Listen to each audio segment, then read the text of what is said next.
Good morning, everybody, and welcome back to Nationalist Review. We're here for episode 18. We did take the midweek show off, spending time traveling for the Thanksgiving holiday. We love Thanksgiving. We have to be very traditional and, take the time off, enjoy the time with family and all that. But hey, we are back for the Saturday show here, and it's great to have you here. Of course. So, Nick, how you doing? I'm doing well. Having a good week here. Having a very full week. Great Thanksgiving meals, times with family and friends. Like you said, it was nice to take a couple of days off. We took off Nationalist Review on Wednesday. We both took off Thursday with America First. So it was nice to, I think, reconvene with the family, get in touch with the roots and all that. So I've been having a great week. How about yourself? Good. It's been very good. I had to brave the throngs of Black Friday shoppers on the night of Thanksgiving Day. For some reason, I left my monitor cable, like my power cable and the power cable for my PC, left them both at home on, when I came back here for the holiday. So I had to go up to Walmart and, man, I got a glimpse of America's multicultural future. Let me tell you, it was, something else. In the entire Walmart store, there were about six white people overall. So, hey, I can't wait for our new multicultural America. It sounds like a great time. It's gonna be awesome. A bunch of Indians shoving you around, a bunch of Mexicans, like pushing you around, trying to get to the hot new deals on the hip new Apple products. Yeah, man. Look, I don't know did you go out for any kind of Black Friday shopping or anything over the past couple of days? No. I tell you what, it was culturally enriching. I can't take it because every time that I do go, and I did go in years past, it was fun because you'd get out a little bit at night. It was a little interesting, but the deals just aren't good anymore. And there's no, and even the stores, they open way early or they open in the morning or the deals go on throughout the weekend. It's lost the magic, I think. Well, it used to be that you'd have to strategize and plan out. I remember even 4 years ago, is the time that I went. I got a TV or something at Walmart, and it would be every store opens at 5 a.m. or whatever, or maybe every store opens at midnight, and you got to plan which one do we go to first? Are we gonna, which one's gonna be busier? All this kind of stuff. But yeah, man, as I've gotten, I guess, a little bit older and kind of have everything that I need to a large extent, and have kind of got disillusioned with going out and buying the cool new thing. Reason to go out and do it. There were a couple good deals on things that I saw, but I was I don't want to spend the money on this. I can buy the 50-inch new TV for $200 or whatever, but I already have a 50-inch TV. I don't need a new one.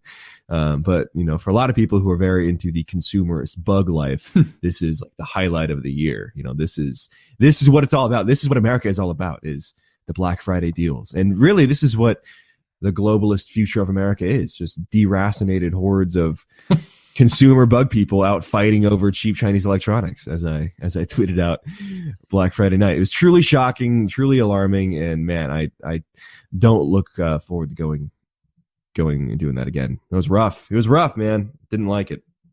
Yeah, can't blame you. That's why I stayed home. I actually got the PlayStation 4 last year. That was my purchase last year.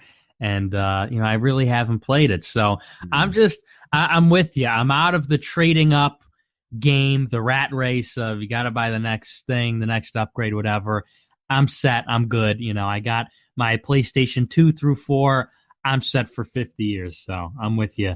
Down with the neoliberal system, down with the hordes and the electronics. Yeah. Well, the thing about the PlayStation is not to be one of those guys, but the PC game selection is of course much better, as we all know. So kind of losing out for the console cuck. This is going to start a very heated debate, I'm sure, but console cucks BTFO. Not as many games, can't do as much with it. All for the PC. But hey, speaking of merchants and speaking of great deals, we actually launched our e-commerce store, and this is a great segue here.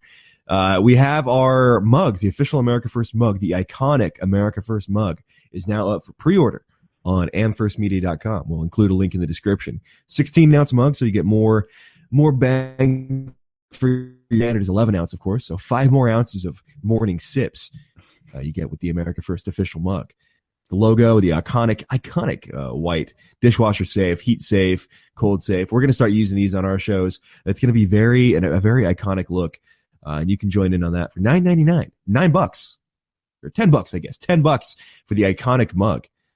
Definitely a great deal. We're going to start shipping those out as soon as we get them. So probably like December 10th is when we're going to start shipping those out. So the official ceramic America First logo mug, again, very iconic, over at our store, amfirstmedia.com. Check that out for sure. And we're going to be launching stickers and t-shirts and all that here in the next couple weeks as well, right in time for the Christmas season. So if you're feeling in a giving mood and you got a friend who likes the program, or you want to bring somebody over to the America First aesthetic, this is the right choice for them. So $9.99 for the mugs on AmericaFirstMedia.com. It's gonna be good. We're gonna start using these on the show, like I said. So Nick, you'll be able to fill up your water glass with the water, and I'll be able to do the coffee or whatever I'll be drinking that evening. I like it. I'm in need of a new mug. This one, I was washing it out the other day. I to be honest, I haven't washed this mug since like August or July when I got it. So there's like this film at the bottom of it. I think I'm just going to wait for the new one. Why bother washing it now, right? Well, I guess the question is, why haven't you washed it in 3 months? I don't know. Just kind of. If you're just drinking water, like, it's fine. Like, I do that too sometimes. I'll have a water glass and I'll use it for like 2 weeks and just like, pour new water in, swish it around and dump it out. Yeah. And it's water. It's fine. It's water. Yeah, whatever. So, but yeah, no, I can't wait for the new mug. I'm very excited to hold a little bit more water so I won't run out on the call-in shows or the debates as I often do. Mm-hmm. And they're beautiful. They're gleaming white, tall, and I like the big size, big sips for big men, for big ideas. So I'm excited. Iconic, classic look. Big hands too. Big hands. That's right. Yeah, big mugs for big hands. Yeah, you can't. I don't know if Dotard Cheeto Drumpf can use our mugs, because he might have too small hands for our merchandise. But yeah, that's right. The 16-ounce America First mug. Check it out, amfirstmedia.com. All right. Hey, speaking of people with hands that go places.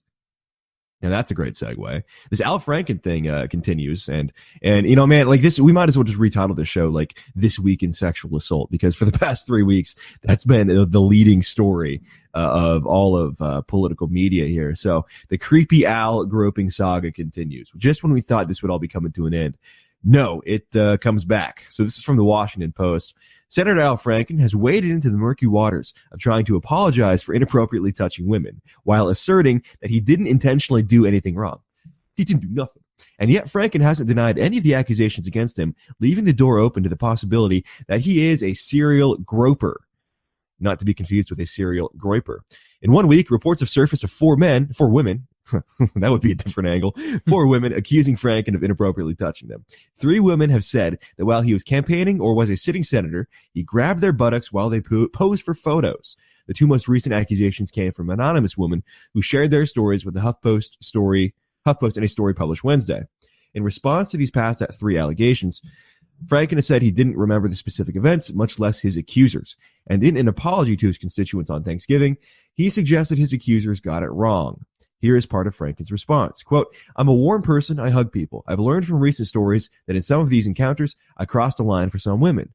And I know that any number is too many. Some women have found my greetings or embraces for a hug or photo inappropriate. And I respect their feelings about that. I've thought a lot in recent days about how that could happen and recognize that I need to be much more careful and sensitive in these situations." So they have dug their own hole. Like I said a couple weeks ago on my show, they've dug their own hole with this whole believe every woman, Me Too kind of feeling and sentiment among the left. And now when Franken is getting accused of like accidentally grabbing women, or what they are claiming to be intentionally grabbing women during photo shoots, it's the end of the line for this guy. So I think Franken's on his way out. What do you think, Nick? Yeah, well, yeah, and that's exactly right about them digging their own grave, so to speak, in the sense that I don't think anybody realistically believes, like any sensible person believes, that Al Franken is out there and he's like the serial butt grabber. He's the serial butt grabber in pictures. He sneaks up around some kind of a broad and they're taking a picture and he thinks, I'm going to just get a little ass, for this picture. I don't think anybody thinks that's like a legitimate sexual assault. And obviously you have all these allegations flying around. So, maybe you have some women, they want a little stardom, they want a little celebrity or liveliness in their lives. But what happens when these politicians and these left-wing people in particular want to make it so that every time anybody accuses somebody, anybody who has a story must be believed no matter what, or else you're anti-woman? Well, I mean, this is the inevitable result. And so unfortunately, with a guy like Al Franken, where you would like to give the benefit of the doubt to another sensible person, where you'd like to say, come on, she took a picture and they say he squeezed her butt, like, so what? Well, if we are going to hold everybody to this high standard, if, we're going to hold them to the high standard that we held those people in UVA, remember when we believed that bullshit story and Mattress Girl and all the rest? Well, I'm sorry, Al Franken's got to step down. So I don't know if he'll step down or not. I think regardless, this will have a pretty big impact on the Roy Moore. That'll be an interesting dynamic, because if Roy Moore gets in and they expel him, they would have no excuse if Al Franken didn't resign by then. So I think that dynamic might play into it as well. So it remains to be seen. But either way, it's justice. Justice served cold. Well, and the right for the longest time has taken the right tact, the appropriate end, and really like factual tact when it comes to all this sexual assault stuff. And that is, if you have an allegation, present the allegation and then prove it. And if the person is found guilty, then we will dispense justice as need be. The left has never agreed to that framework. The left has always said that the allegation is enough to destroy and expel and ruin the man's livelihood, career, and family, etc. So the right, we are not in a hypocritical position on this, because we've always had the same line. We've always been consistent. We've always said that, prove the allegation and then we'll deal with the repercussions. So when Roy Moore comes out and he denies it and says it didn't happen, well, okay, then the left has to prove it. Gloria Allred and the woman accusing him have to prove it. But when a woman accuses Al Franken has accepted the paradigm that women never lie on this. So he can't come out and deny it. He is in a position where he just cannot, by any means, come out and deny this is happening, because he has been one of the ones pushing this idea that women never lie about rape. Of course, on the right, we know that women lie about rape. We know that women lie about sexual assault. I personally know that women lie about rape and sexual assault. Okay, so women do this. Not all women lie, of course, but there are enough women lying about rape, enough women lying about sexual assault, that we need to be skeptical about these claims. We can listen to the story that these women tell and say, okay, I trust you. I don't believe you're doing this in bad faith, but we need evidence for it, right? Just because we approach something quizzically doesn't mean we think it's being done in bad faith.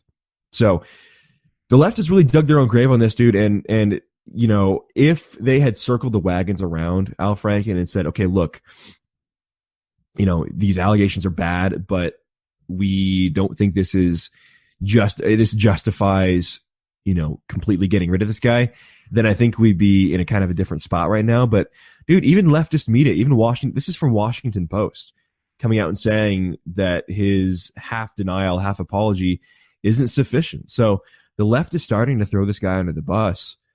And I think that does not bode well for his future in the Senate.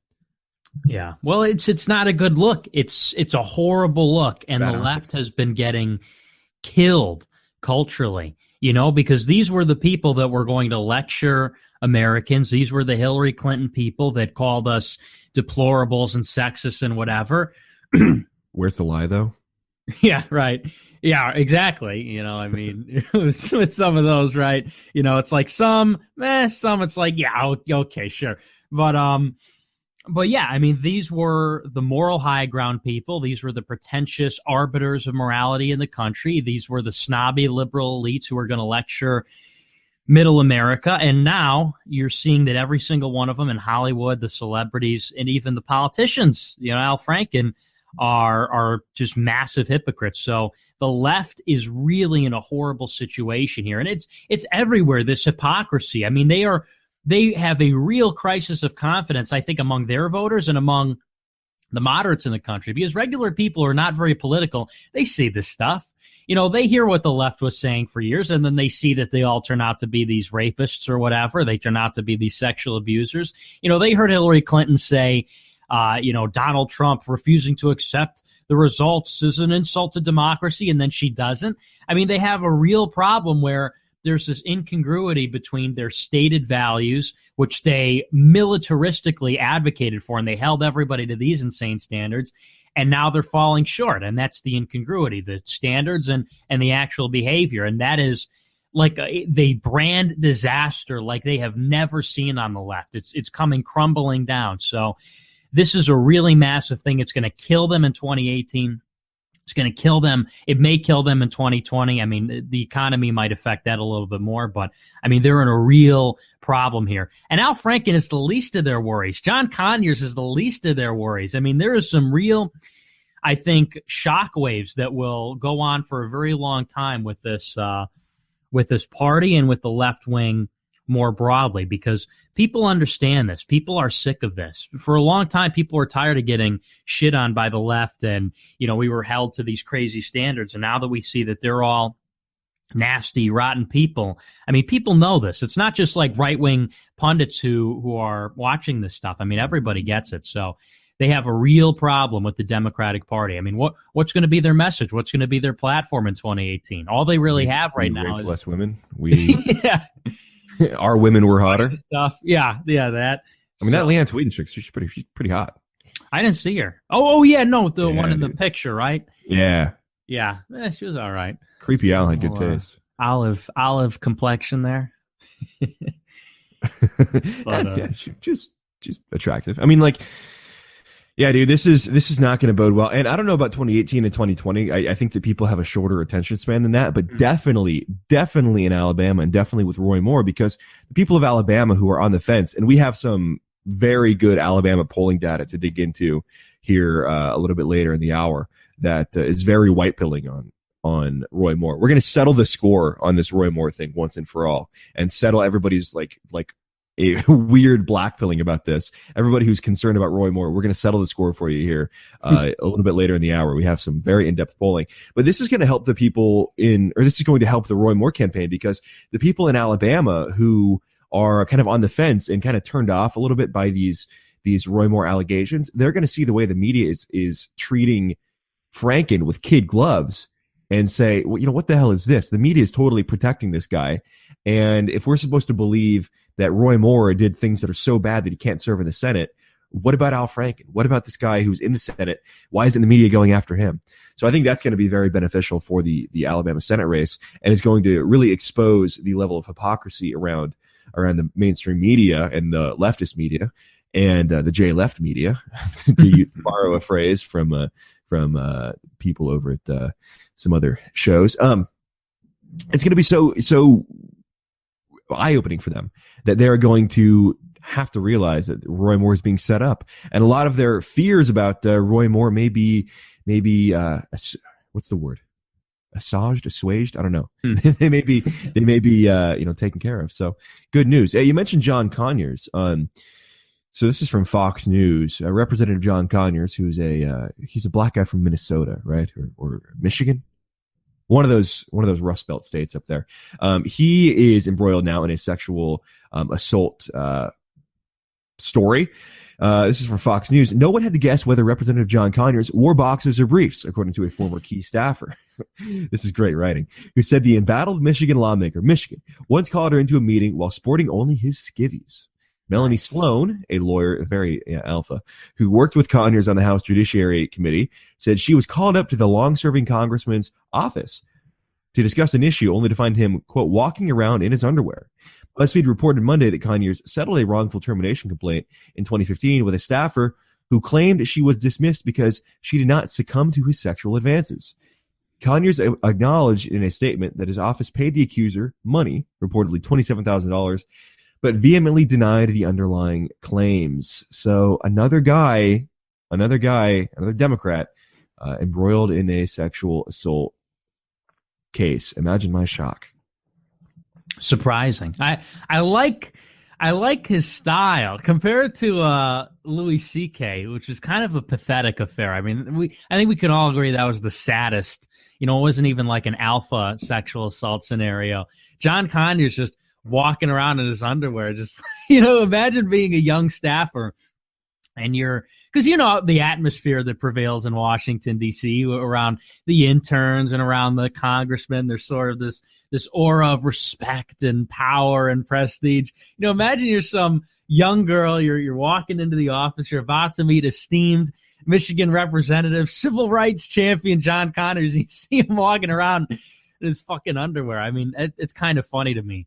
But yeah, I mean, it's another Democrat. It's another one of these corrupt people. And this is something, it's kind of funny. You see this in particular with Democrats from the cities. You see it with Democrats in like these safe blue districts where these people are all low IQ scumbags. Okay. I mean, this is no joke. You go down to Chicago, for example, and I have a family friend who's an alderman. And so he showed me around the city hall or whatever. And I sat in on one of the meetings, and you look at some of these people that are making the decisions for the city, or at least they're voting on the decisions that were already made by the people that actually run the city. And these people are scumbags. I mean, these people, you would put them in charge of cleaning your toilets. And I think you see a lot of the same stuff in Congress with these types of people, and particularly on the Democratic Party. I think that's why a lot of that stuff is coming out. And it's another thing too, that he's the civil rights champion. I mean, that's always a nice touch as well, because it's coming out about 50 years later that like Martin Luther King, John Conyers, Al Sharpton, Jesse Jackson, these guys were all just scumbags. I mean, Martin Luther King, it came out in the JFK document dump that he was like a homosexual, and they were coercing women into like these orgies and threesomes and prostitutes. So it's just a rich exposure, I think, of what lies behind all of this like free love, anti-war like bullshit that the left has promoted, that it's actually this like sick, perverse, depraved, sometimes satanic evil with some of these folks, sometimes just, regular degeneracy. So I think it's funny. It's a great story all around. Yeah, oftentimes Talmudic as well as satanic. No, this guy's going down, and the actual like nuts and bolts of how this happened is pretty fascinating in my opinion. So this is also from Fox News here, I believe. After the alleged victim made a formal complaint through the Congress Office of Compliance. So that's the first thing. Like to deal with this, she had to make a complaint through some like congressional office. Conyers' office reportedly pushed to handle the situation on its own. The old internal investigation. If the woman dropped her complaint, signed a legal document saying Conyers had done nothing wrong, and promised not to make any additional claims against him, she would be rehired as a temporary no-show employee and paid $27,000 for 3 months, according to reports. So the way it happened is, well, it wasn't like a private out-of-court settlement between Conyers and the woman. It was a settlement between Conyers' office, who is, of course, paid for by the taxpayer, and this woman, where it wouldn't be officially a settlement, right? It would kind of be a settlement, but it would be this weird settlement where instead of like paying out directly, they would just pay her as an employee so that there was less record of this actually happening. And of course, this is against House rules. You can't have a no-show employee. That's totally against House rules. So this is a kind of interesting way to deal with it.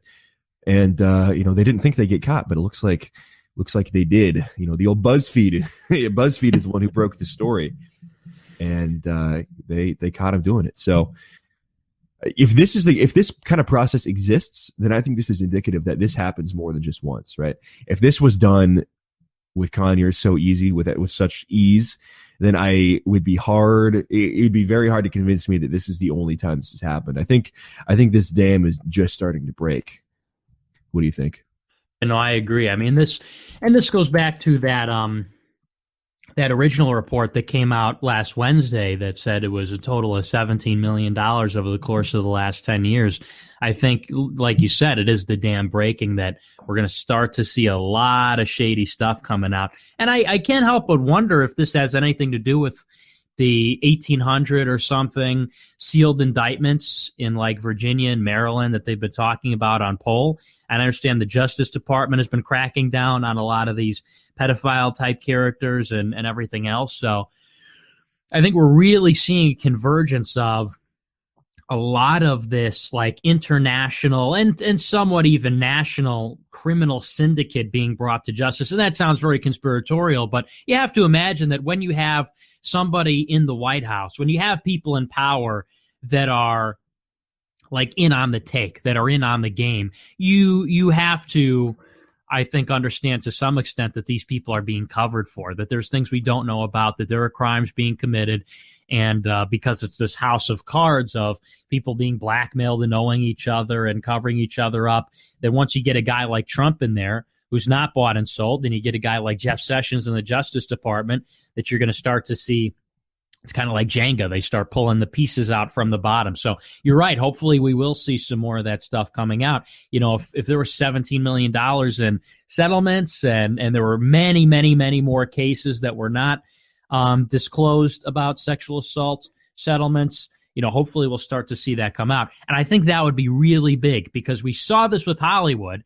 You know, we've seen the sexual assault thing go to Hollywood. Now the question is, will there be a contagion effect? Will this spread from one institution, from one sector to the Congress? And if that happened, I mean, could you imagine if you had like Democratic congressmen being brought out of the Capitol in handcuffs for sexual assault? I mean, that would be unprecedented, the kind of political revolution we would have. So big stuff, big white pill, you know, lots of possibilities, lots of potential. No use in getting too, you know, excited, you know, because things don't usually work out. But I mean, there is a lot of potential here. Yeah. And especially as you start to see this come from people who are not just on the right. You know, if it would be one thing if this was just something being pushed by, you know, right wingers, like if it was handled in kind of a Pizzagate kind of way, you know, if Jones and his new girl, Red Pill Black, were out there really promoting this, and they got Jack Posobiec to go, you know, shoot up another restaurant or whatever, that would be one thing. But I think there is some truth to this, and you're starting to see Democrats kind of flip and abandon the narrative here on the Democratic Party and the whole DNC machine more broadly. This was a story that wasn't really reported very much, but Kathleen Sebelius, the former director of Health and Human Services under President Obama, she totally flipped on the Clintons this past week. She came out and said, this is from CNN here, as a wave of stories unfold about sexual harassment and assault by men in power, a senior Democratic leader says her party should reflect on how it handled such charges when they were leveled against former President Bill Clinton. Kathleen Sebelius said, quote, "Not only did people look the other way, but they went after the women who came forward and accused him," said Kathleen Sebelius, the former Secretary of Health and Human Services and Kansas governor. And so it doubled down on not only bad behavior, but abusive behavior. And then people attacked the victims. Sebelius didn't just stop with attacking Bill Clinton. She also extended her criticism to Hillary Clinton and the Clinton White House for what she called a strategy of dismissing and besmirching the women who stepped forward, a pattern she said is being repeated today by alleged perpetrators of sexual assault, saying that the criticism of the former First Lady and Secretary of State was absolutely fair. Sebelius noted that the Clinton administration's pattern was being imitated, adding that you can watch the same pattern repeat. It needs to end. It needs to be over. So, dude, this is something that, we were definitely watching out for. The whole idea of the people turning on the Clintons and the DNC flipping on the Clintons. And it looks like they've lost their immunity status among the Democratic Party. And it looks like people are getting ready to throw them under the bus and move on from the Clinton era. Hillary's still out there, of course. She's making comments. She went on Hugh Hewitt's show. She was talking about artificial intelligence, going on the Hewitt program, talking about net neutrality on Twitter. And she's not confirming that she's not running again in 2020 either. She's not willing to say that she's not running again. So Hillary's still out there making noise, but it looks like the DNC is getting fed up with her. What do you think about Hillary and all this stuff going on?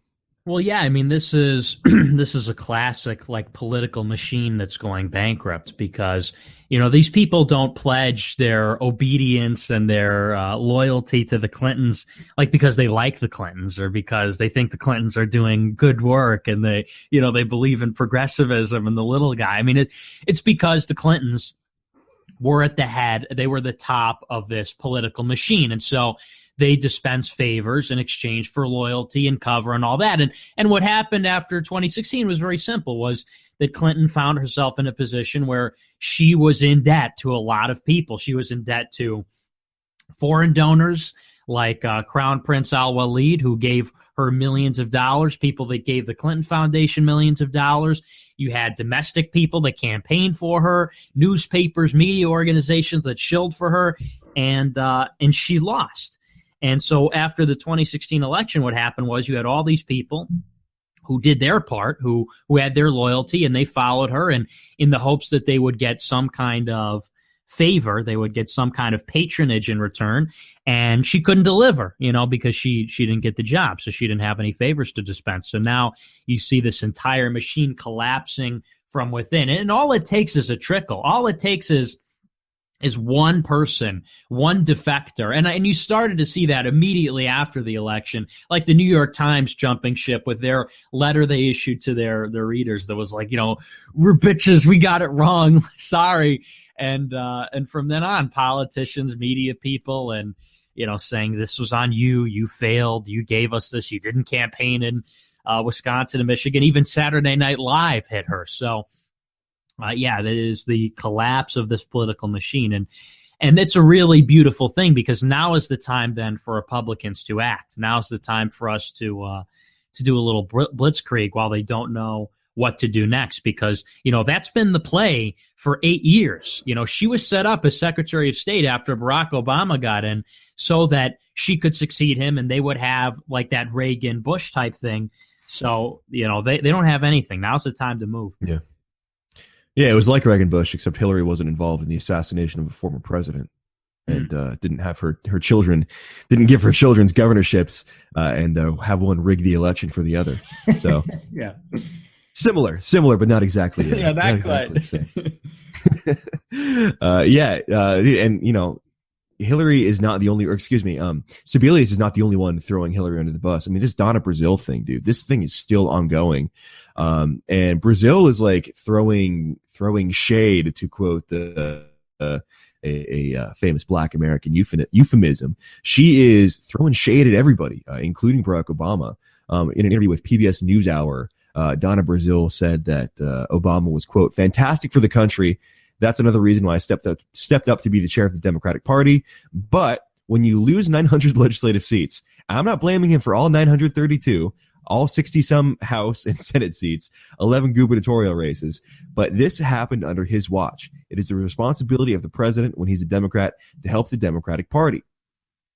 Very interesting. I wonder if she would say the same thing about Republicans and Trump.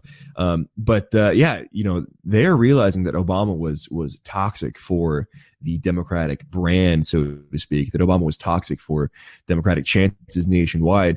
But I don't think it's really accurate to pin all of that on Obama. I think that Obama was just the masthead on the ship, and the ship was this coalition of the ascendant that they had, and the coalition of various disparate minority and freak show groups like the LGBT, trannies, etc. And that is what made the Democrats toxic nationwide. That is what made the Democrats unable to win races. How virulent and anti-white, to a large extent, the Democratic coalition was. This coalition of various minority groups. People started to realize that they didn't just want equal rights or whatever. They wanted to do things that were directly harmful to white America, and that is the realization that made the Democratic Party unable to win in places like West Virginia, unable to win in places like Kansas, Michigan, Minnesota, to a large degree, etc. What do you think? Is Obama to blame, or is this just a natural result of the Democratic Party? Yeah, no, it's Obama, because you understand that Obama, he really won by a fluke in 2012. He shouldn't have won. He should have been a one-term president. It was kind of a fluke that he got in the first place, and then that he made it through 2012 was Republicans failing, not Democrats succeeding. So, you look at his legacy, which was a legacy of a guy who didn't do anything legislatively really impactful. His biggest achievement was Obamacare, and that passed through without a single Republican vote. I mean, he jammed that through in the purest sense of the word. They got a couple of things wrong, and Ted Kennedy died, so they had to come up with that bullshit Reconciliation Act. I mean, that was the only major legislative thing. Everything else was horrible, and that was, I think, epitomized by the rollout of that website, where they couldn't even get the website right.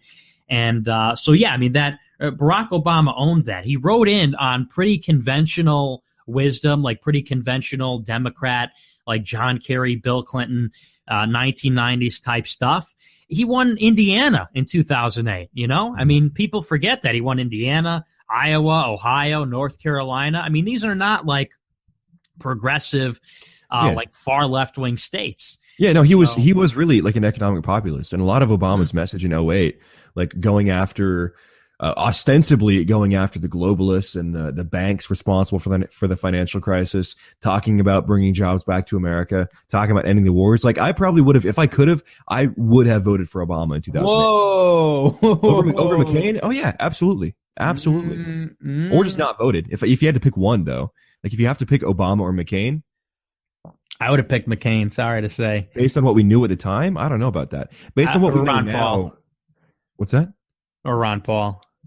Well, oh yeah, or I mean, obviously, Wright and Ron Paul, but forced to choose between the two. I mean, McCain was the apotheosis of the and he still is, of the GOP establishment swamp, right? Like this guy was the apotheosis of neoconservatism, and Obama presented a different vision of America. Obama presented a different vision. In many ways, that was a better vision of America because he was presenting a return to the America of old in many ways. He was also, kind of the weird transgressive, like racial figure excuse me, at the same time. But economically, Obama was pretty rock solid in '08. Of course, we saw throughout his presidency, that he was not doing what he promised to do. But James, the stimulus package, he bailed out the banks, Dodd-Frank. I mean, look, the guy was a community organizer. I mean, right, those are things he did afterwards. But when he ran, he wasn't saying he would do that. When he ran, he was running against the bankers. He was running against. He was saying that he was, anyways. That's what I'm saying. Is that we saw throughout his presidency he was a total fraud, and everything he said was a lie. Yeah. And he didn't actually bring the troops home. He didn't actually end the wars. But he was saying that he was going to end the wars, which is back in the time something that was very important, and it is still very important. So he did break all of his promises. I will grant you that his message did diverge very significantly from. I mean, do you remember the shit that he promised in 2008? He was saying like he would put bills online and people could vote online, and there would be some kind of a referendum. I mean, things that. It reminds me of like a student council lecture. It's like, no homework, pizza for breakfast, pizza for dinner. Like, Fridays. Just goofy stuff. But yeah, I mean, I do get what you're saying. It's just, I mean, yeah, he ended up, I mean, what a rotten apple this guy ended up being. I mean, you're right, because he pitched himself as like, no more wars, we're going to take out the big banks. And it ended up like, I think people heard Franklin Roosevelt, and it ended up like Vladimir Lenin. They got this like weird liberation theology from his dad, like this weird fucking guy. They thought he was like an African American. It turned out he was like, I don't even know, like some Marxist third world, like black nationalist. Some like Zanu, like Mugabe-esque guy. Yeah. Exactly. Yeah. So yeah, that was weird. And I think people got to see that as it went on. And really it was just the Republicans just messing it up. And they couldn't have handled a competent Republican. If they didn't have John McCain and Mitt Romney like as their ace in the hole, they would have gotten clobbered. I mean, maybe not in 2008 because you had the recession, but in 2012 for sure. And you saw that in 2010 and 2014 when we won the House and then the Senate. But, once we finally had a Republican that wasn't going to be like a little bitch like Mitt Romney with the binders full of women stuff, then they fell apart. Pretty Chad comment though. Binders full of women. Like, yeah, but like the apology and the he handled it weakly. Yeah. Yeah. No, they should have just run Ron Paul. Like Ron Paul would have won in 2012 and they should have run him. But that would have been something. Could you imagine? I can't imagine. It'd be great. Yeah, it'd be great. Anyway, speaking of winning elections, Roy Moore is poised to do just that. So it's looking like the smear campaign. And remember back when this all broke, this is what I said. You can look back at the tape of the show we did right after the Roy Moore thing broke. And I said that this is too early. They're doing this too early. They did it like what, 5 weeks out?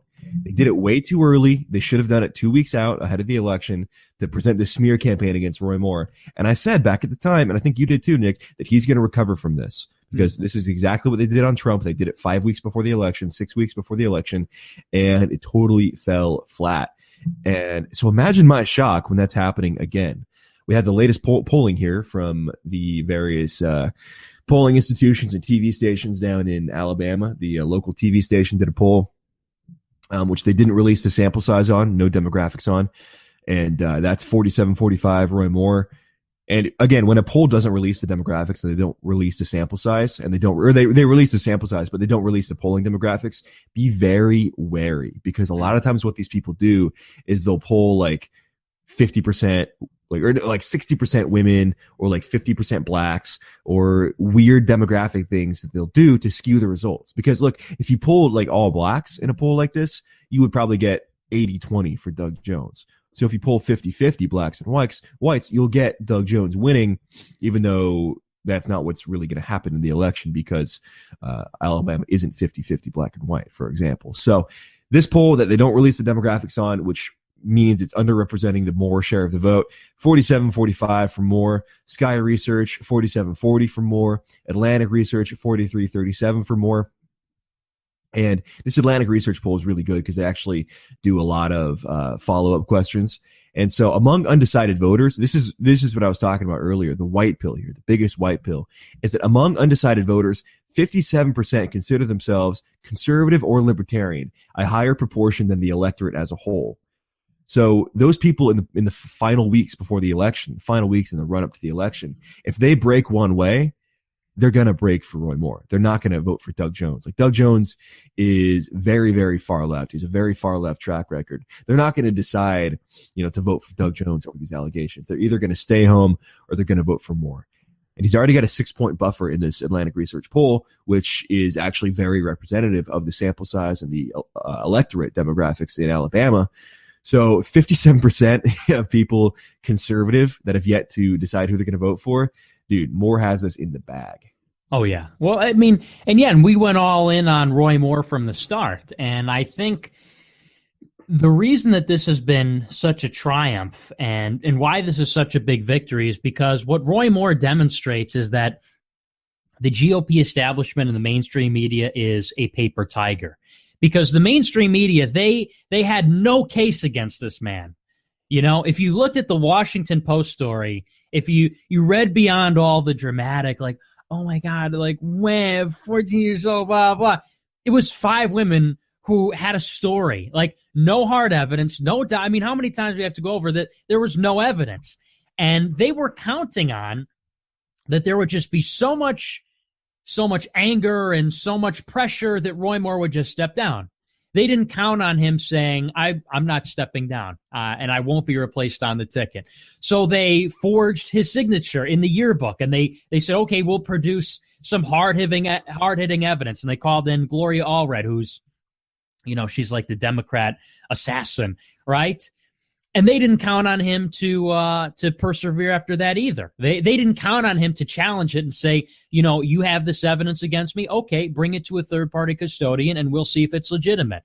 And so I think that was essentially Roy Moore, just like Donald Trump, calling the bluff of the establishment press and the establishment of both political parties. Because any sensible person in either camp, if they understood like we do, who've been watching this as religiously as we have and soberly as we have, if they understood the electorate of 2017 and the Republican Party of 2017, they would have said, this is not going to work. This is not sufficient. This is a bullshit story. Everyone's going to see right through it. But they bluffed. They bluffed because they knew how much was on the line in this election. And ultimately, they're going to lose it all. So, I mean, you cite all the polls where Roy Moore has almost completely recovered. And even in polls where they haven't disclosed the sample size. And if you look at even the betting markets on PredictIt, Roy Moore's chances are even better. He's up to, I think, 62% last I checked, which was last night. So this is going to be a massive win.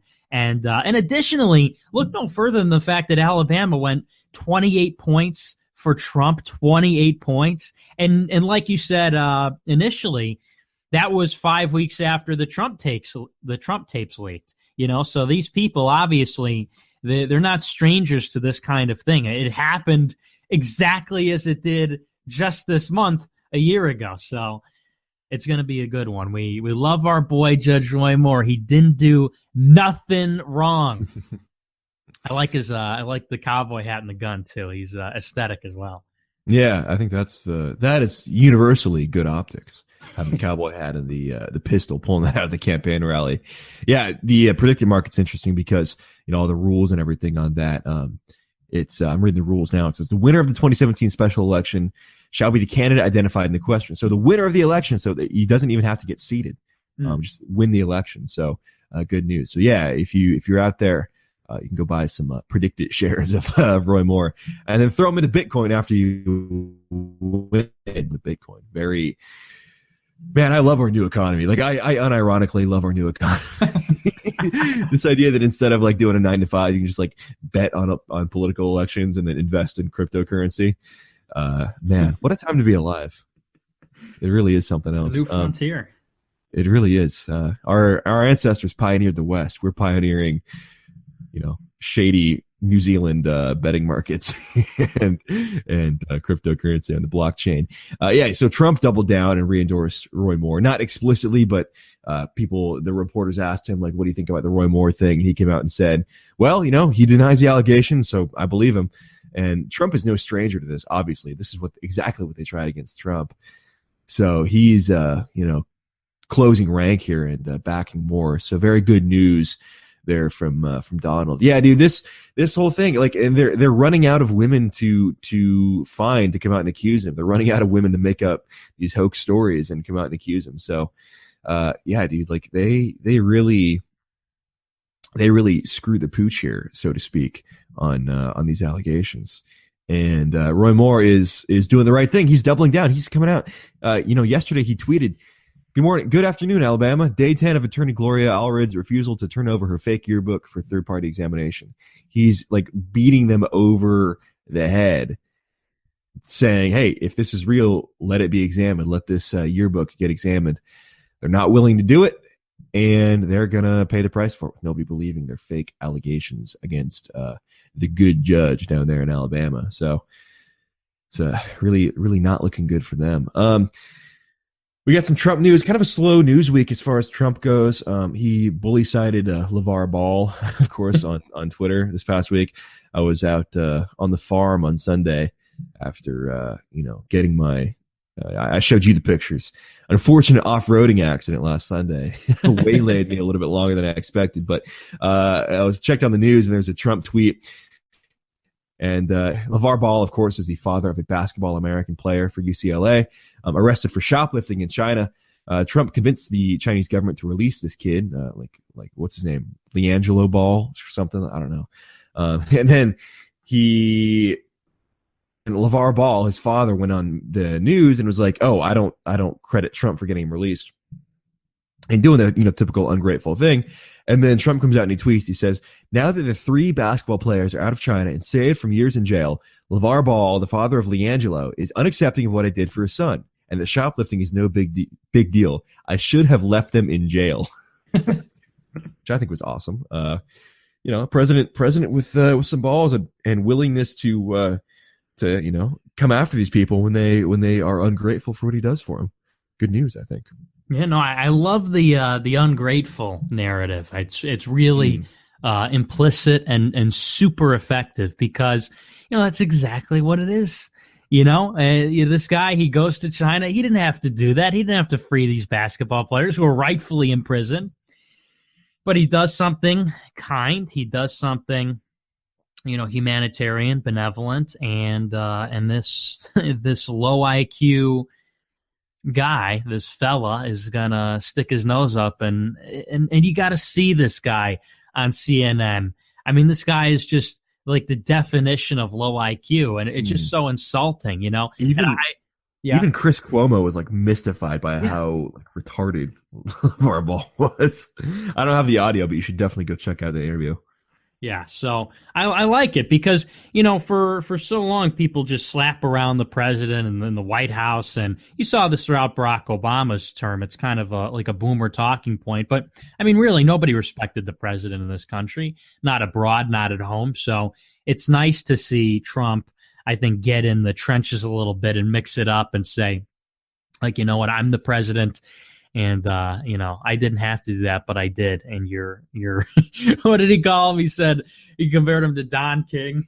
Poor man's Don King without the hair. That's right. Yeah, which is golden. I mean, you got to love this guy and his sense of humor. So I love it. And it's funny, too, because every time he tweets something like that, the media runs, and you can see this on Twitter every time, the media runs reports that say, like, Donald Trump's tweets are hurting him in the states that he won in 2016. And they're tweeting that because it's super effective. They would only tweet that. Like, they're not trying to help him win states he won in 2016. Like, they're really concerned that he's not being effective for his base. They're tweeting that they're writing these stories because they know that every time he tweets, they're losing control of the narrative. They're losing their monopoly on the distribution of information and on the framing of the conversation. So that's another great thing to see is the media. It's unpresidential. He shouldn't talk like this. That is them panicking because they are no longer the gatekeepers. And that's a beautiful thing. Yeah, really, if he was hurting himself by tweeting, they would let him keep doing it. They would let him destroy himself. It's the very basic principle of the art of war. Sun Tzu, you never interrupt your opponent while they're making a mistake. Never interrupt your enemy while they're making a mistake. If they were really hurting Trump, if these tweets are really hurting Trump, they would just let it happen, but they're not. They are not. They are desperate to take his Twitter access away. They always do these polls, should President Trump stop tweeting? And, of course, they'll poll like a bunch of cat ladies in New York, and they'll say, 80% of Americans say Trump should stop tweeting. It's like, dude, you talk to anybody, and like people you talk to, they may think it's not like presidential or whatever, but most Americans don't give a shit whether it's presidential or not. Most Americans think it's hilarious. Most Americans love it. So yeah, definitely keep it up. I just think that President Trump needs to get on Gab. We need to get Trump on Gab and really, really stick the finger in the eye of Twitter and Jack Dorsey, that weird little bug man with his dopey little arm tattoo.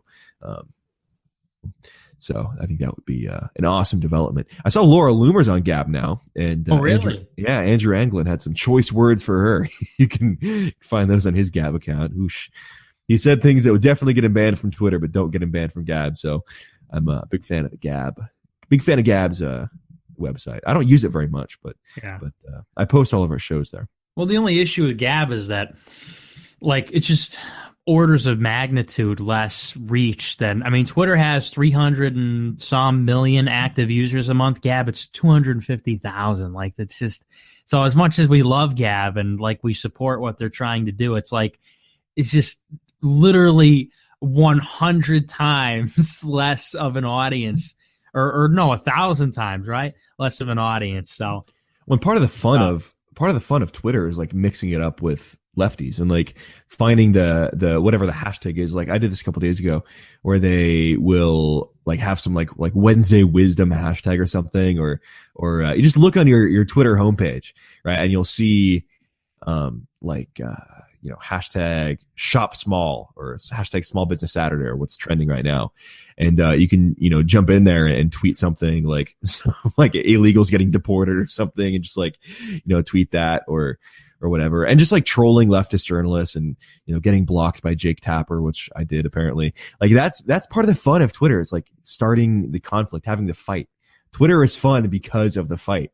And if they're going to get rid of the fight of Twitter, get rid of the conflict, it'll just be a leftist echo chamber. And it won't be fun anymore. And they'll lose a lot of their leftist base too, because a lot of their lefty base are people who just come on just to tweet weird things at people like us.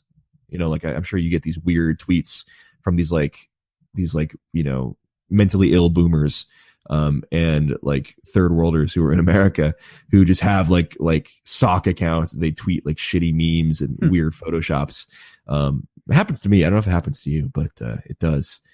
And it's weird, but they'll lose those people if there's no right wingers on Twitter, right? They'll lose those people if there's no conflict on Twitter. So no, I don't. I think lefties, I think they get along fine because it would be the resumption of this kitschy, snarky and totally system approved dialogue between Ben Shapiro Twitter and or Bill Kristol Twitter and like Jake Tapper Twitter would be like this. Politics. We enjoy politics, and we read Vox, and we read Vice, and all that. We quote Aristotle like Ben Shapiro does, and they talked about it in the New York Times. Ooh, edgy. Yeah, right, exactly. So it would be just like that gay nonsense that goes on in the mainstream. There would be no groypers. There would be no cat boys. They wouldn't miss that. They wouldn't miss all the weird shit that we do. But it's fun for us. I mean, I love that shit. So I don't know about that. I think there's a lot of people on Twitter. Like, you're right. Like, blue check lefty Twitter would still exist. They would still do what they do. But a lot of the lefty base, they rent seek off of people like us. They rent seek off of people on the right. And they are on Twitter to mix it up with right wingers. And maybe only like 10% of leftist Twitter or whatever, sure. But there's enough of them that do that. And so, yeah, no, I think Twitter would it's hard to say because Twitter economically isn't fine already. They already lose millions of dollars every quarter.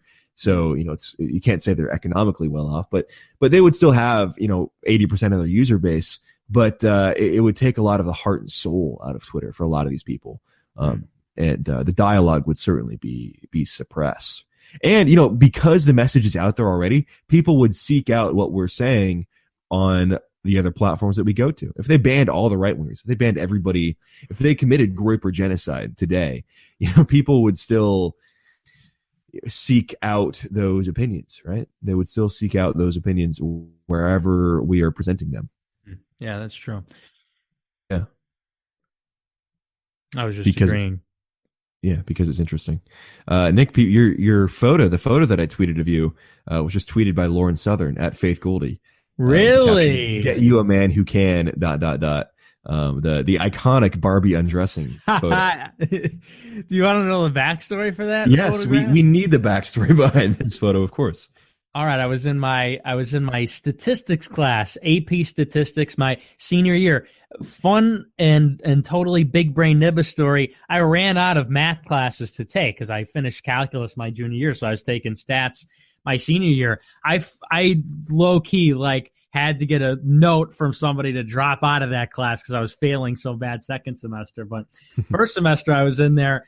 And I don't know, we were doing some Barbie doll experiment. It was hilarious because we were taking these Barbie dolls and smashing them on the table. I mean, we were enacting all of our thought patrolling in a very primordial state. And I kept taking all the clothes off, and the teacher kept yelling at me. And then she came over to give me the business, and I was like, okay, fine, I'll put the vest back on or whatever. Fun times. There was definitely a sexual tension between myself and that teacher because I was very mischievous. And she kind of liked that. She kind of liked that I kind of ran things in that classroom. So there it is. She looks like a student. She doesn't look that old. She's dressed like a student.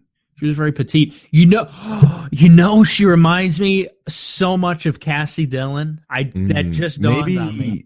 That's why there was sexual tension between you two. That's right. Same type. I think that is your type, Nick. It is. Just come to terms with the fact that Katie is your type, and that's why there was tension between you and this teacher. It's fine. Hey, it's funny because look, the green screen is in the background of that picture, so I didn't know where this was. It looked like school, obviously, but with the green whiteboard in the background, it's like, wow, origin stories there. Maybe you were. I don't know what's going on with that. Yeah. Well, I mean, she had the same tone that Cassie did. You know the way Cassie Dillon talks, like that, I don't know, low IQ, trying to be smart. Nick, I know the way. You've seen the video. I know the way. That's right. Yeah, you do know. That's right. That's classic. You gotta release that. Well, that'll be paywall. Tell you what, that'll be paywall content. Oh, the iconic video of me, Cassie Dillon, and Will Nardi. If you want the paywall content, get behind the paywall on Patreon, and I will post that video tomorrow. I'll cut that video up. Actually, yeah, I'll post it as soon as I have access to it again. But I'll post the iconic video of me, Cassie Dillon, and Will Nardi in in DC. It's something else. We'll make that paywall content. Yeah, fill up the trough for all the pay piggies. Oh, man. Come get your slop. The stuff that you're entitled to here is really something else. Premium content, yes. So, this is premium content because it's funny. I won't give too much away about the clip, but suffice to say, I had no idea who these people were, but they knew who I was.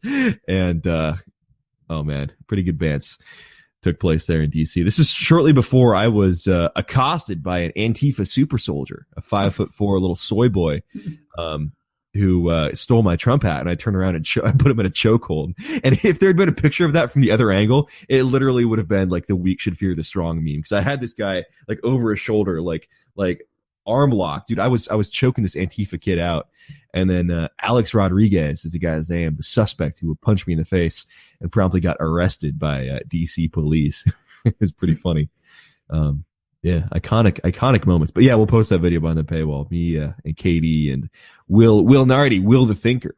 Both of them were quoted in the New York Times piece about Ben Shapiro, by the way. Don't know if you saw that. Oh, really? Wow. Yeah, Nardi made it big time. Nardi made it to the Times already. Making their way up in the world. Wow.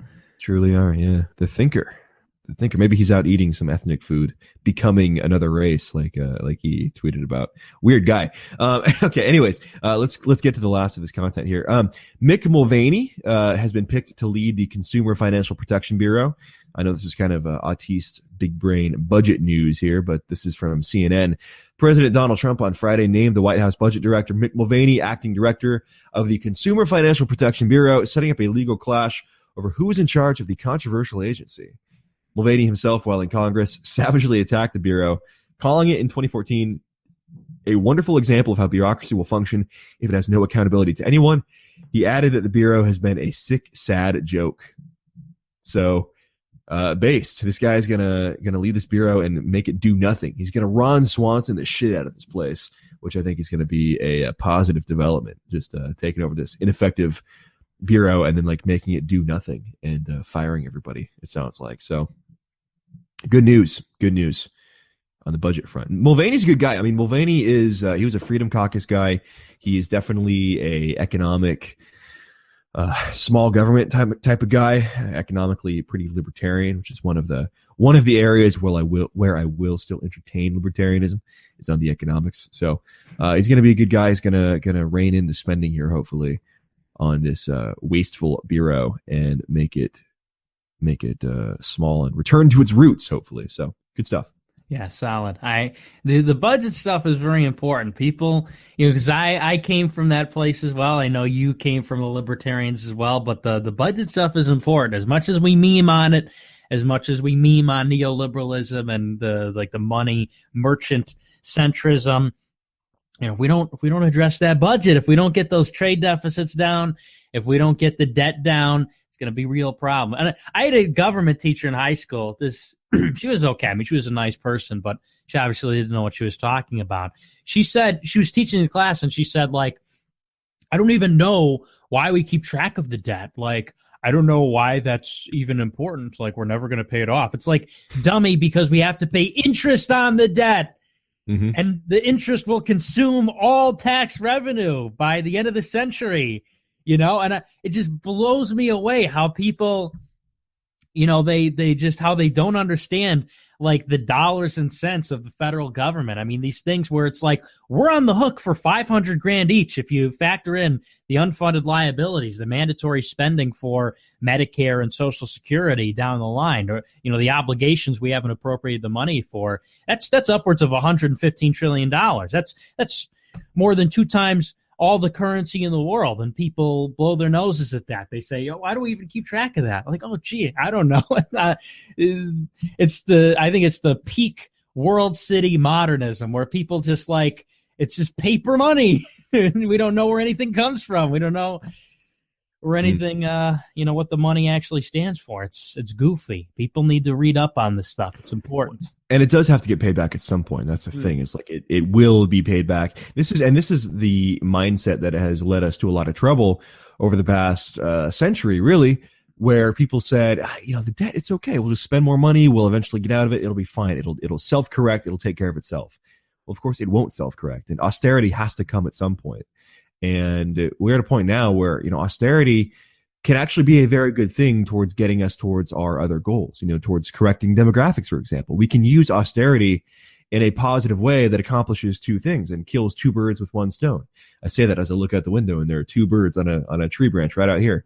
We can correct the financial issues that we have and fix our massive debt and our massive deficit by cutting some programs. And we can also, when we go to cut programs, we can cut the programs that benefit groups that we don't need in this country. We can cut programs that benefit, immigrant populations. We can cut programs that benefit, these people who are not integrating, right? We can cut the programs that help with, foreign language education, English as a second language education, I should say. Cut the programs that help out these people in these immigrant communities. Look, if you want to immigrate here, we're not going to help you. That needs to be the new mindset. That needs to be the new mantra that our government puts forward. And we need to follow that talk up with action. We need to, take action and cut the programs that we are funding that are helping, our demographic replacement and helping our native population replacement with third worlders and immigrants. And so we can accomplish two things at once, right? We shouldn't neglect economics. Economics can be a fantastic tool towards accomplishing our other goals. And economic policy, the importance of it cannot be understated. Yeah. Yeah, it's critical. And, not just the fiscal stuff, but even if you look at taxes and in economic policy as incentives, I mean, there's nothing, I don't think there's anything more impactful from a standpoint of government policy than the economic incentives that people have. These, like I say, we meme on the tax policy, but I mean, you look at how impactful tax policy is. Something as simple as child tax credit, something as simple as raising the standard deduction. When they, in the Trump's proposed tax plan, where they get rid of the deduction for state and local taxes, and think of like the electoral impact of that. Think of the social impact. I mean, these are big things when you talk about moving people's money around. I mean, that's what motivates people to do most of the things that they do on an everyday basis. So it's high key important, but you're right. We got to get it back on that populist America first and guiding it back, giving it some directionality in a positive place.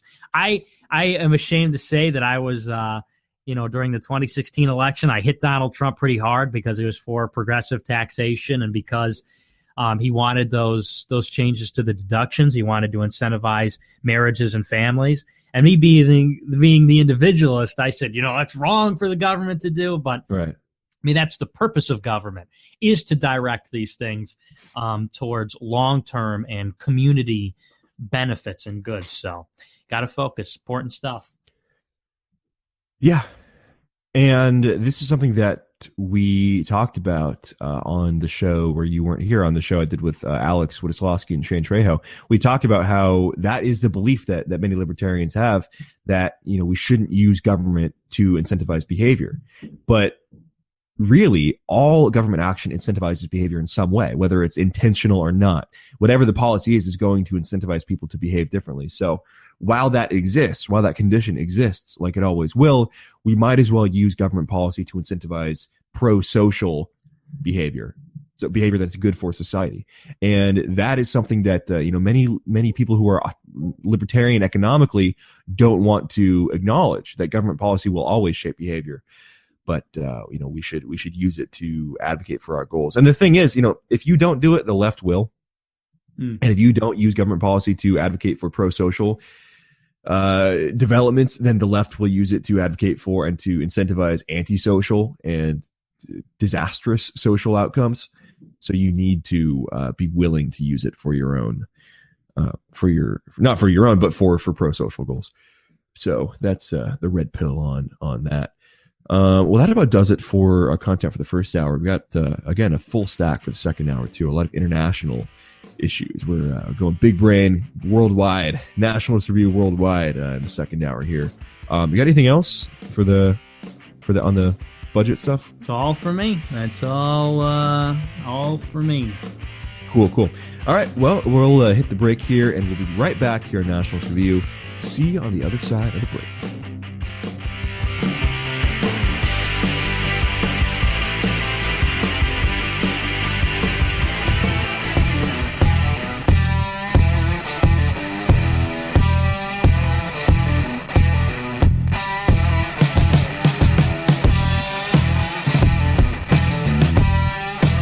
Welcome back. Hour 2 here of Nationalist Review on America First Media. If you are not behind the paywall already, it's time to do so. Black Friday was yesterday. Cyber Monday is Monday, so this is your window to lock in the special deal here on the America First Media paywall.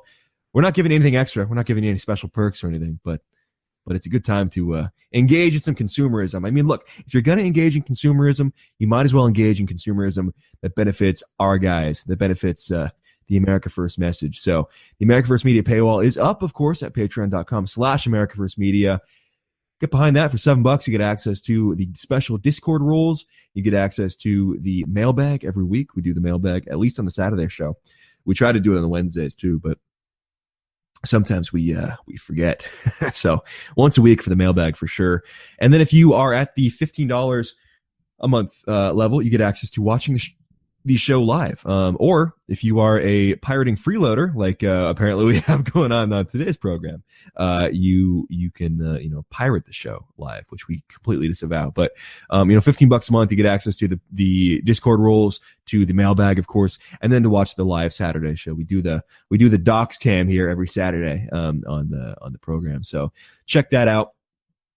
We do appreciate it. Your support is what makes us able to do this. This is a full-time gig, so we need the support, of course, from you guys. We do appreciate it. It helps fund everything we're doing out here at America First Media. Also, like I mentioned the first hour, the merch is up. Go pre-order your America First iconic mug. It's gonna be like this. And if you're behind the paywall and you watch the docs cam, we have this is for the local conservative radio station that I used to listen to all the time. It's like this mug, but bigger. We're doing the 16-ounce mugs. This might be a 16-ouncer. I don't know. Iconic white 16-ounce mug with the America First Media logo over at amfirstmedia.com. So check that out. And by the way, if you have not received your Discord role yet, message me message our Patreon page. If you haven't received your Discord role yet, message the Patreon with your Discord username and ID, and we will add you to the list there. We'll give you the special role. So all that and more over at patreon.com/America First Media. So we got some news over the weekend. Some interesting things have happened over this past Thanksgiving weekend that have to deal with, of course, diversity, our favorite subject here. So it's time for, of course, Diversity Report 2049, a look at America's minority European future. This segment, Alabama shopper, and I want to be free. Fights shut down in Alabama Mall early Thanksgiving night. About a dozen officers were called to River Chase Galleria in Birmingham, Alabama, Thursday because of several fights reported in the mall. WBRC Fox 6 News reports. Officials found at least one fight after 11 p.m. on the mall's second floor, AL.com reports. Video of a fight also circulated on social media. Hoover police officers separated two girls who were fighting and treated them for minor injuries, according to a statement. The fight didn't start because of the holiday sales, police said. Local Fox News producer Stephanie Means said on a Facebook post that a witness told her someone threw a shoe over a railing, hitting a baby. The mall was set to close at midnight, but instead shut down at 11:20 p.m., AL.com reports.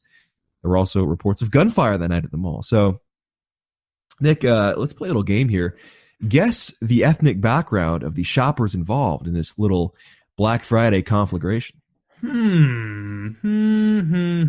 it going to be... Let's take a stab in the dark. Is it going to be black? Stab in the dark.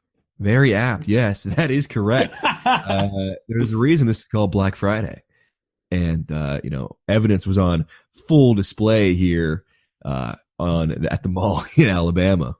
It's called the knockout game, and eventually white people are going to get tired of playing it. So that wasn't the only bit that we had. That wasn't the only episode and, expression of beautiful multicultural vibrance. There was, of course, the Macy's Thanksgiving Day Parade in New York that was disrupted by some more ungratefuls. This is from NorthJersey.com. New York, several people were removed physically Thursday after they attempted to block the Macy's Thanksgiving Day Parade as part of a protest to press lawmakers to pass legislation that would allow undocumented immigrants brought to the country as children, or as 26-year-olds, but who's counting, to stay in the country without fear of deportation. Protesters demonstrated near West 70th Street and Central Park West on Manhattan's Upper West Side. Several demonstrators attempted to block the parade, but were removed physically by New York police. None were charged, unfortunately. There's a video of this on Twitter of these 4 like Gollum-looking Squatamalans, literally Squatamalans. They run out in the street and pop a squat there.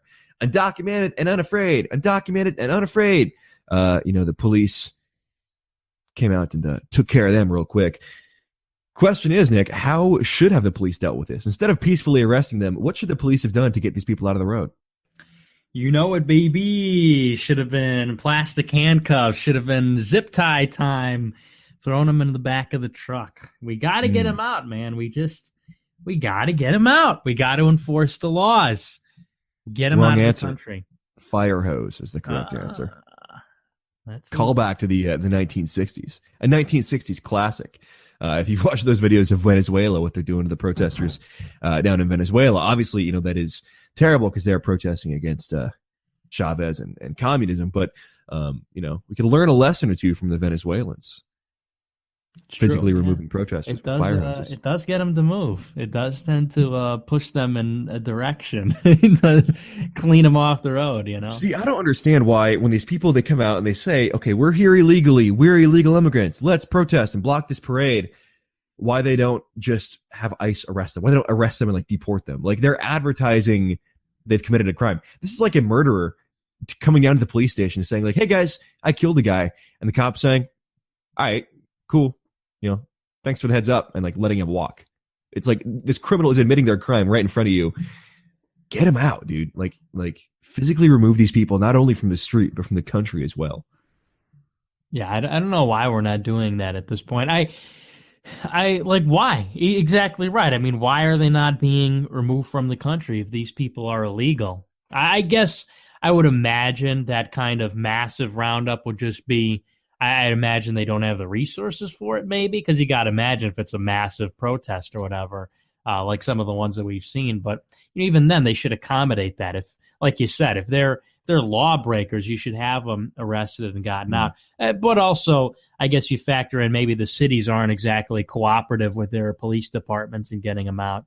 ICE is probably spread thin enough as it is, but they should expand it. It's one of those things where you got to balance. Or rather, reality has a habit of balancing the practical limitations of ICE as a physical force and the necessity of removing every single bastard who's here against the law. We want all of them out. All 11 to 30 million need to go back. See, I think that if we were to do something like outsourcing this to private companies, I've been watching this show, The Punisher on Netflix over the past couple of nights. Pretty decent, superhero kind of show. I'm not usually big for like Netflix original series or whatever because they're usually like lefty garbage, but this one actually is pretty good so far. I'm on episode 4 or 5, so no spoilers please. But watching it, and there's this private security company called Anvil in the show, and they're these badasses, this badass PMC company that does all these crazy overseas operations and everything. It's like we could just hire some guys from Blackwater, get Eric Prince on the line and have him ring up his old buddies at Z or whatever they're calling themselves now, and find some deporters to do it for a low cost. I'd volunteer for that. I would work on a deportation squad for like $20 an hour. Like I wouldn't even care about the wage at that point. I would be a deporter, no problem. Yeah, outsource this. We need some free market deportation solutions. The tough part would be, I would imagine, if you started to have these massive roundups, is you would have like a civil unrest problem. I think that's a big part of it. Because, Implying that's a problem. Implying that's not the goal. Well, you got to imagine like 30 million people chimping out in the streets. I bet they don't want that to happen. I'm not saying that's accelerationist, baby. Bring it down. Yeah. Full accelerationist. Pedal to the metal.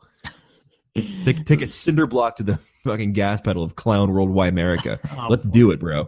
I don't even care anymore.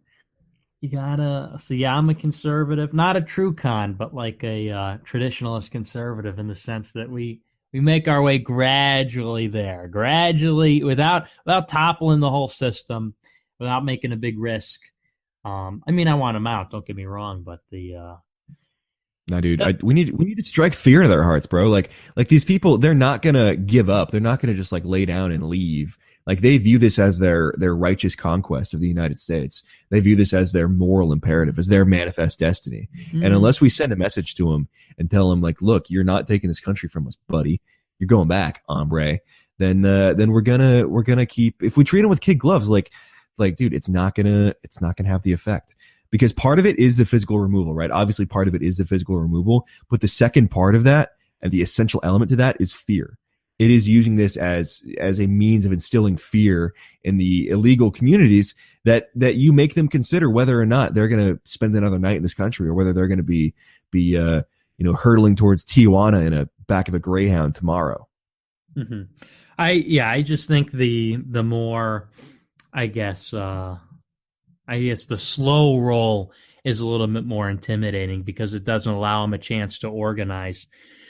Because you got to imagine if it was just all out one night, like millions of arrests in one night, number one, they'd overwhelm the system. And then number two, the ones that you didn't get would end up organizing and actively resisting, and then there'd be much more cost. So, again, I'm all in one night, just like what would it be, like burrito knocked or something? Like, well, the idea of like, they massive roundups, obviously not all of them at once, but like a big. No, I get it.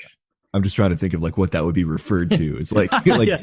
One night purge where everything goes on, Yeah, night of the broken taco stand. night of the crushed tortilla. Yeah. That's good. Well, yeah. Night of the taco truck. These people. It's just a massive, think of it. What a massive project that is to get 30 million people out of the country. Because you forget, it's not just like picking them up and dropping them off. There's paperwork that has to be done. You have to verify. I believe there even has to be a trial, right, to get them out. So it is a massive fiscal undertaking. You need a lot of manpower. You need the political will. It's a lot. So that's why I have a little bit more patience with this. Like as long as it's increasing, and it is, they're tripling the number of ICE agents, and deportations are up, arrests are up. As long as the numbers are headed in the right direction, I'm satisfied because, I know people are, Nick's cucking. Nick doesn't want all 11 million removed. Nick doesn't. It's like, no, it's just, you got to have a reasonable expectation of what this government's capable of doing. Yeah. At the same time, like when you have them in your grasp, like they do in so many cases, this is the kind of thing where local authority does not apply. Like this idea that you can apply federalism and the 10th Amendment to immigration enforcement. It's like, sorry, it doesn't work that way. The federal government decides immigration policy, not the states. On marijuana policy or gay marriage policy or whatever, fine. Leave that up to the states to decide. But this is by default an issue of the federal government. You could even say it's an issue of interstate commerce, which would then give authority to the feds. Like, it's just very frustrating to see that they have these people arrested, they have these people in custody, and then they just turn them loose. Like, this is the kind of thing where I don't think we should accept a slow roll. It's like the sanctuary city stuff, and New York, I think, is a sanctuary city where they're not going to turn these people over to ICE.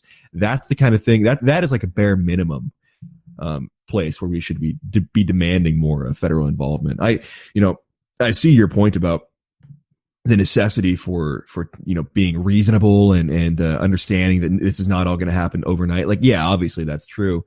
But there are some things that I think should be non-negotiable, and sanctuary cities should be one of them, for sure. Yeah, the people that are running the sanctuary cities, those people should be arrested. And any like mayor or legislator, any legislative assembly who passes a sanctuary city law, that should be dissolved. They should get all those people out. Any mayor who passes that, any governor should be arrested and thrown in jail because it's outright unconstitutional. Nobody should be serving in those positions when they're going against the Constitution. That is a rebellion against the federal government. That's a rebellion against the national government. And you're right. Immigration is one of those enumerated powers that the Constitution gives to the federal government. It's under foreign affairs, particularly to the executive branch of the federal government. And so I see these people as an open rebellion. So yeah, arrest, and that would be the next step then to the massive roundup, because you think of it, if you round up all the city governments, all the state governments that are allowing these people safe harbor in their states and towns and whatever, and you replace them with people who are going to follow the Constitution, well, then guess what? Now you have police forces, National Guards. I mean, you have more resources to dispose to, or at your disposal, rather, to get rid of these people. So, again, I'm all for it. We got to get them out, but you got to remember the limitations of the government. Yeah, and this is why I think if President Trump were to turn a blind eye to some Duterte-esque act of physical removal, it wouldn't be exactly the worst thing in the world, if there's just a clandestine agreement that, hey, when the private deportation truck rolls around, we're not gonna prosecute you for physically removing these people. Well, it wouldn't be the worst thing in the world. But hey, speaking of limitations of government, this DACA deal, dude, I admit I was very skeptical about this, and I was very black-pilled and concerned about this when it first happened, when Trump did the 6-month thing and was tweeting about, we need a deal on DACA or whatever. It's like, or he tweeted, we don't really want to deport all these brave young kids or whatever. But dude, it's looking like by kicking the can down the road and giving this power to the legislature, Trump may have sealed the fate for DACA in so far as that it's not going to get passed. This is from Politico. This is actually a very good story from Politico that you should all go check out. Concern is growing in both parties that a clash over the fate of Dreamers will trigger a government shutdown in December. House conservatives have warned Speaker Paul Ryan against lumping a fix for undocumented immigrants, read illegals, who came to the country as minors into a year-end spending deal. They want him to keep the two issues separate and delay immigration negotiations into 2018 to increase their leverage, which both Ryan and the White House consider reasonable. So that was news to me that Ryan is apparently agreeing not to roll DACA into the spending bill. So that is good news, because if DACA is not involved in the spending bill, the odds of this clean DACA bill going through, dude, they're next to zero. Yeah. Yeah, no, it's good. And it's good that Paul Ryan is being cooperative because, Paul Ryan has not had such a great record in terms of the spending bills, in terms of getting clean things through the Congress. So, yeah, no, and I hate to say it, James. I hate to say it, but I told you so on the DACA deal. It was a very wise play to kick the can down the road, because now we're coming up on December and you're going to have a budget crisis where they're going to have to fund the government. And I know that the Republicans, and especially in the context of this Roy Moore stuff, very beautiful little juxtaposition there. You have a GOP establishment which cannot afford to fight the president in such a short time before the midterms, because you think you're in Paul Ryan or Mitch McConnell's seat where they're going to have to fund the government, and they also have to stave off Steve Bannon and Donald Trump's Republican insurrection. They can't handle 2 or 3 or 4 weeks of some prolonged fight over them wanting to get DACA or them wanting to oppose the wall. And there's a shutdown and there's all this drama. So it was a masterful stroke by the president, which I said, he was going to delay it until December when they would have to make a decision. He was going to force the double bind. And here we are. So I'm smug. Smug is all get out right now. Smug as heck, fellas. Yeah, you and McFeels both, Jazz Hands McFeels over at Fascination, you guys both kind of predicted this narrative, or predicted this outcome, I should say, before I did. I know that the 4 kind of different takes on this were, ranging from like hard white pill to hard black pill, where McFeels with the hard white pill, you with more of a softer white pill, me with the soft black pill, and then Spencer with the hard black pill. But it's looking like you and Jazz Hands over there were actually vindicated when it comes to what's going on with DACA. So yeah, good news. And the other element to this that we often overlook is the Democrats, dude. The Democrats don't want to cuck, right? Because if the Democrats pass a bill that gives DACA amnesty, but also funds the wall and E-Verify and all these other things, that will be perceived as by the Democratic base as cucking to Republicans. And we often forget that whole dynamic. So this is back to the Politico piece. Many liberal Democrats have already vowed to withhold votes from the spending bill should it not address Dreamers, putting Democratic leaders Pelosi and Schumer in an awkward spot if they don't go along. So these Democrats are not even going to vote to fund the government. They're going to do the government shutdown bit. They're going to do the government shutdown scheme that Republicans have done multiple times over not amnestying illegals. And that is substantially less popular than what the Republicans shut the government down over, which is, of course, like Obamacare and other tax and spend type issues. So that's going to be a rough time for them if they actually go through with that. Democrats know Republicans need their votes to fund the government past the current December 8th deadline and may want Pelosi and Schumer to stand firm against the must-pass bill until leaders save the Obama-era DACA program. I want a clean dream act, said Rep. Luis Gutierrez, Democrat from your home state of Illinois, referring to legislation that provides a pathway to citizenship for young adults. That is what it's going to take for me and others to sign on. So, dude, these guys are not going to sign on unless they get amnesty. Sorry, Luis, but you're not going to get it, man. Like, it's just not going to happen. That just fundamentally cannot happen. That guy's so dumb. He's like, his congressional district is like right by mine. And I mean, you should see this guy. He's on the evening news all the time. He's one of these Hispanic beauties, the pronunciation with the words, and caring more about his own people than Americans. And it's great. No DACA for you, Luis. No DACA for the Dreamers or any one of them. And I think people are forgetting, like, in the background of all the drama about the government shutdown and the bill is that DACA will expire. And when it expires, they all go back, So when Trump took it down in August and, he's allowing it to expire, I don't know if everybody realizes that once it's gone, like, it's gone. And no more DACA people, no more Dreamers. They all go back, which will be a good day, a beautiful day. So, no DACA for them, no illegals. We don't want them. We don't want your Dreamers. We don't want your children. They're beheading people and everything. It's no good. So. Yeah. Well, yeah, and on the exact policy here, this is back to Politico. Listening to moderates could mean the beginning of the end of Ryan's speakership. Immigration has long been a toxic issue for Republicans, and conservatives made Ryan promise when he became speaker that he would never put an immigration bill on the floor that doesn't have a majority of the majority. I mean, Ryan's not going to abide by that, obviously. Like, Ryan's going to do whatever he's told to, but that is something that can be used against Paul Ryan. The kind of solution being advocated by Democrats or even centrist Republicans could incite a riot in the GOP ranks. In exchange for a DACA fix, conservatives want to boost border security, curb chain migration, and force companies to set up e-verify systems that their workers are in the United States legally, proposals most Democrats would oppose.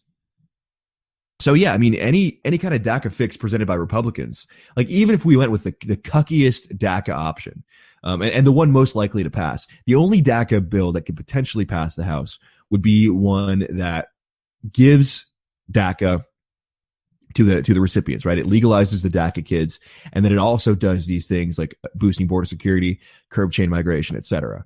Well, the only people who are going to vote for that are going to be the centrist cuck Republicans. So Ryan's going to push it. These people like this Joe Dalton guy from Texas, the dick pic guy, like, he's a big DACA proponent. They're going to be pushing that. And then more like centrist, pragmatic Democrats. And there's not enough of them. Like, those two groups combined are not enough votes to get anything passed, much less over a filibuster. And by the way, then you would have to then you have to pass it in the Senate too, which it would be, again, very unpopular in the Senate. And then Trump would have to sign it. So there's a lot here that has to happen for any kind of DACA fix to materialize. And it's really going to be the fringes of both parties that prevent a DACA fix from going through, or a DACA amnesty. The fringes in both parties will prevent the amnesty from passing. The Republicans on the right wing won't cuck, and they won't want this amnesty to pass.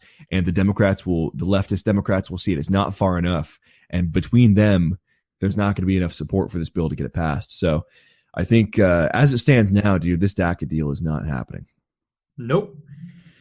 Dead on arrival. And it's and you're right. Yeah, it is not a strong enough coalition. And it doesn't help anybody, the fact that we're coming up on the midterms. I mean, that's really, I think, where Trump shines in terms of his long-term strategy for his first 4 years, for the 2 years preceding the midterms and the 2 years after, is that he's going after these people and hitting them where it hurts, in the sense that, maybe the GOP could have rallied around Ryan for a DACA deal if you didn't have this insurgency, if you didn't have this insurrection in the Republican Party. But they're not going to go out on a limb for DACA. They're not. It's not a good look in 2018 that you're going to have, like you said, Democrats shutting down the government for DACA, or Republicans causing trouble for Donald Trump over DACA. So it's shaping up to be a very good deal here that Trump's going to make, or rather a deal that won't be made.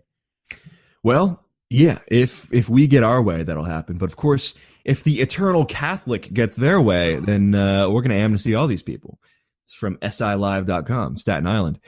Catholic priests and deacons on Staten Island are asking local representatives to pass the Bipartisan DREAM Act of 2017 that will secure the provisions of the DACA program into law. The bill will provide a pathway to citizenship for about 800,000 undocumented immigrants in this country whose parents brought them to the U.S. as infants and children illegally, or if they came in when they're 26. But again, who's counting? Most of them have only known the U.S. as their home, unless they came in when they're up to 26, in which case they got to go back anyways. The priests and deacons of the Staten Island Vicariate voted in favor of a resolution supporting DACA, reaffirming the stance of the United States Conference of Catholic Bishops and Cardinal Timothy Dolan, Archbishop of New York, in favor of the DREAM Act. So the eternal Catholics stepping into the ring here in support of the illegals. What do you think, Nick?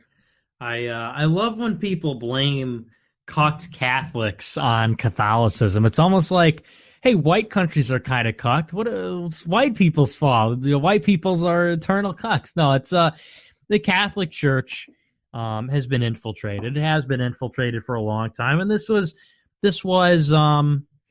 predicted by Pope Pius X. I mean, it was well understood before Vatican II happened that the church had been infiltrated by elements hostile to the church. I mean, this is no secret, and you have some of these radical sects within the Catholic Church, traditionalist sects within the Catholic Church that understand this, and it's unfortunate that we see our faith perverted in such a way and the institution of the church perverted in such a way, but it's on us, I guess, to build the case.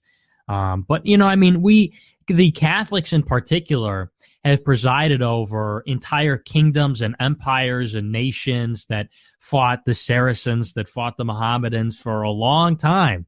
It was the Catholic Poles that liberated Europe, or rather saved Europe from the Turks in 1683 at the Siege of Vienna.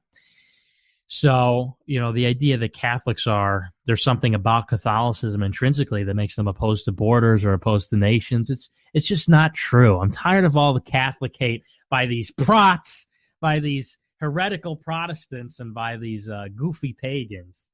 No, we need the church. We need the strong hand of the papacy, the infallible papacy. Yeah, if only it could return. If only it could be reinstated. It can. Yet to be seen, but hopefully. Hey, speaking of moving internationally here, like we promised we would. So the coup that took place in Zimbabwe, or as we know it, of course, Rhodesia, is being really underreported in the West. A lot of Americans don't even know. Americans don't even know about Rhodesia and how it became Zimbabwe and all of that. There's a great documentary actually called End of Empires. It's a series and it's on YouTube, and you can go look it up and watch the episode about Rhodesia and how it became Zimbabwe. Very informative. But for those of you who are not aware, there was a coup this past week. A coup that is not a coup. They're saying it's not a coup, but it really was over in Zimbabwe, where Robert Mugabe, who's been the leader since the 60s or 70s, whenever he was the first president of Zimbabwe after the end of Ian Smith and Rhodesian rule. He stepped down, he resigned, and he turned command over to this guy named Emerson Mnangagwa. Mnangagwa is the new president. He was a former cabinet minister in the ZANU government, which ZANU is the party there that Mugabe is a part of. And he has a long storied history of being a guy who was not exactly a good dude over there in Zimbabwe or Rhodesia. He was involved in the Rhodesian Bush War, fighting with ZANU. So people are saying, a lot of the Western people who are commenting are saying that this may be a step in the right direction, right? That this is a step in the right direction, and Mugabe is out, and hopefully we'll get some return to normalcy in Zimbabwe. But I'm kind of black-pilled on that, and I'll tell you why. This is from Mnangagwa's Wikipedia page, actually. In August 1963, Mnangagwa was sent to China with other Zimbabwe African National Liberation Army cadre members, where they spent the first 2 months at the School of Marxism, Peking University in Beijing. Combat training was conducted in Nanking for the next 3 months. Mnangagwa subsequently remained at another school for military engineering. The group consisted of Felix Santana, Robert Garanchi, Lloyd Gundu, Fabian Shaniwa, and John Chigaba. After completing military training in 1964, they were back to Tanganyika, where they formed what they called the Crocodile Group. And the Crocodile Group was notable, of course, for killing a resident farmer and police reservist, Petrus Oberholzer, who was a white guy, at Niniyaza in, I'm going to butcher all these names, Chimanimani, and they sabotaged a local locomotive, a railway locomotive in Fort Victoria. So these guys, the Crocodile Group, they were trained by the communists, Chinese communists, and they came back to Zimbabwe, or what was Rhodesia at the time, and they started immediately engaging in anti-white terrorism, in killing of farmers, and blowing up white infrastructure there in Rhodesia, Zimbabwe. So this guy has a long storied history as being part of ZANU, which is, of course, the big anti-white party there in Rhodesia, or in Zimbabwe. I keep messing that one up. This is not a step in the right direction. This guy is a Chinese communist trained operative, and nothing's going to change. Nothing's going to change in Zimbabwe. Yeah, well, it's more of the same. I mean, this is the story of Africa. These are people who just can't get it together. They just can't get it right. Even when they have abundant resources, even when they have Western governments willing to help them materially and in terms of administration, people who just can't get it right. And you even saw with Mugabe, if you saw the situation develop, what he wanted to do was to give power to his wife. And that wasn't going to be allowed to happen because, of course, the military hates his wife and they liked Emerson. And so, I think actually the coup might have actually been a positive in the sense that I imagine that if Mugabe got his way and he handed over power to his wife, you would have probably had a much more contentious, probably a contested transition of power after Mugabe gave up rule. So actually, as much as we don't like Emerson, as much as, obviously he's got some kind of a shady past, I think this might be the best option. And in many cases it is in Africa, the military rule, the military directorate. But either way, I mean, it just has to be different rules in Africa because they seemingly cannot handle the democracy. Every country they've had democracy, it's ended in a revolution or a civil war. Even in Kenya, I remember I studied an African politics class in college, and they talk about how Kenya was the one great example of democracy, and they were doing so well, James, for 17 years since 2000, and they fucked it all up in the most recent election. It got real ugly. And it's like, surprise, surprise, didn't last for longer than 2 decades. Mm-hmm. So they're going to need the strong hand of a central government. I'm rooting for them.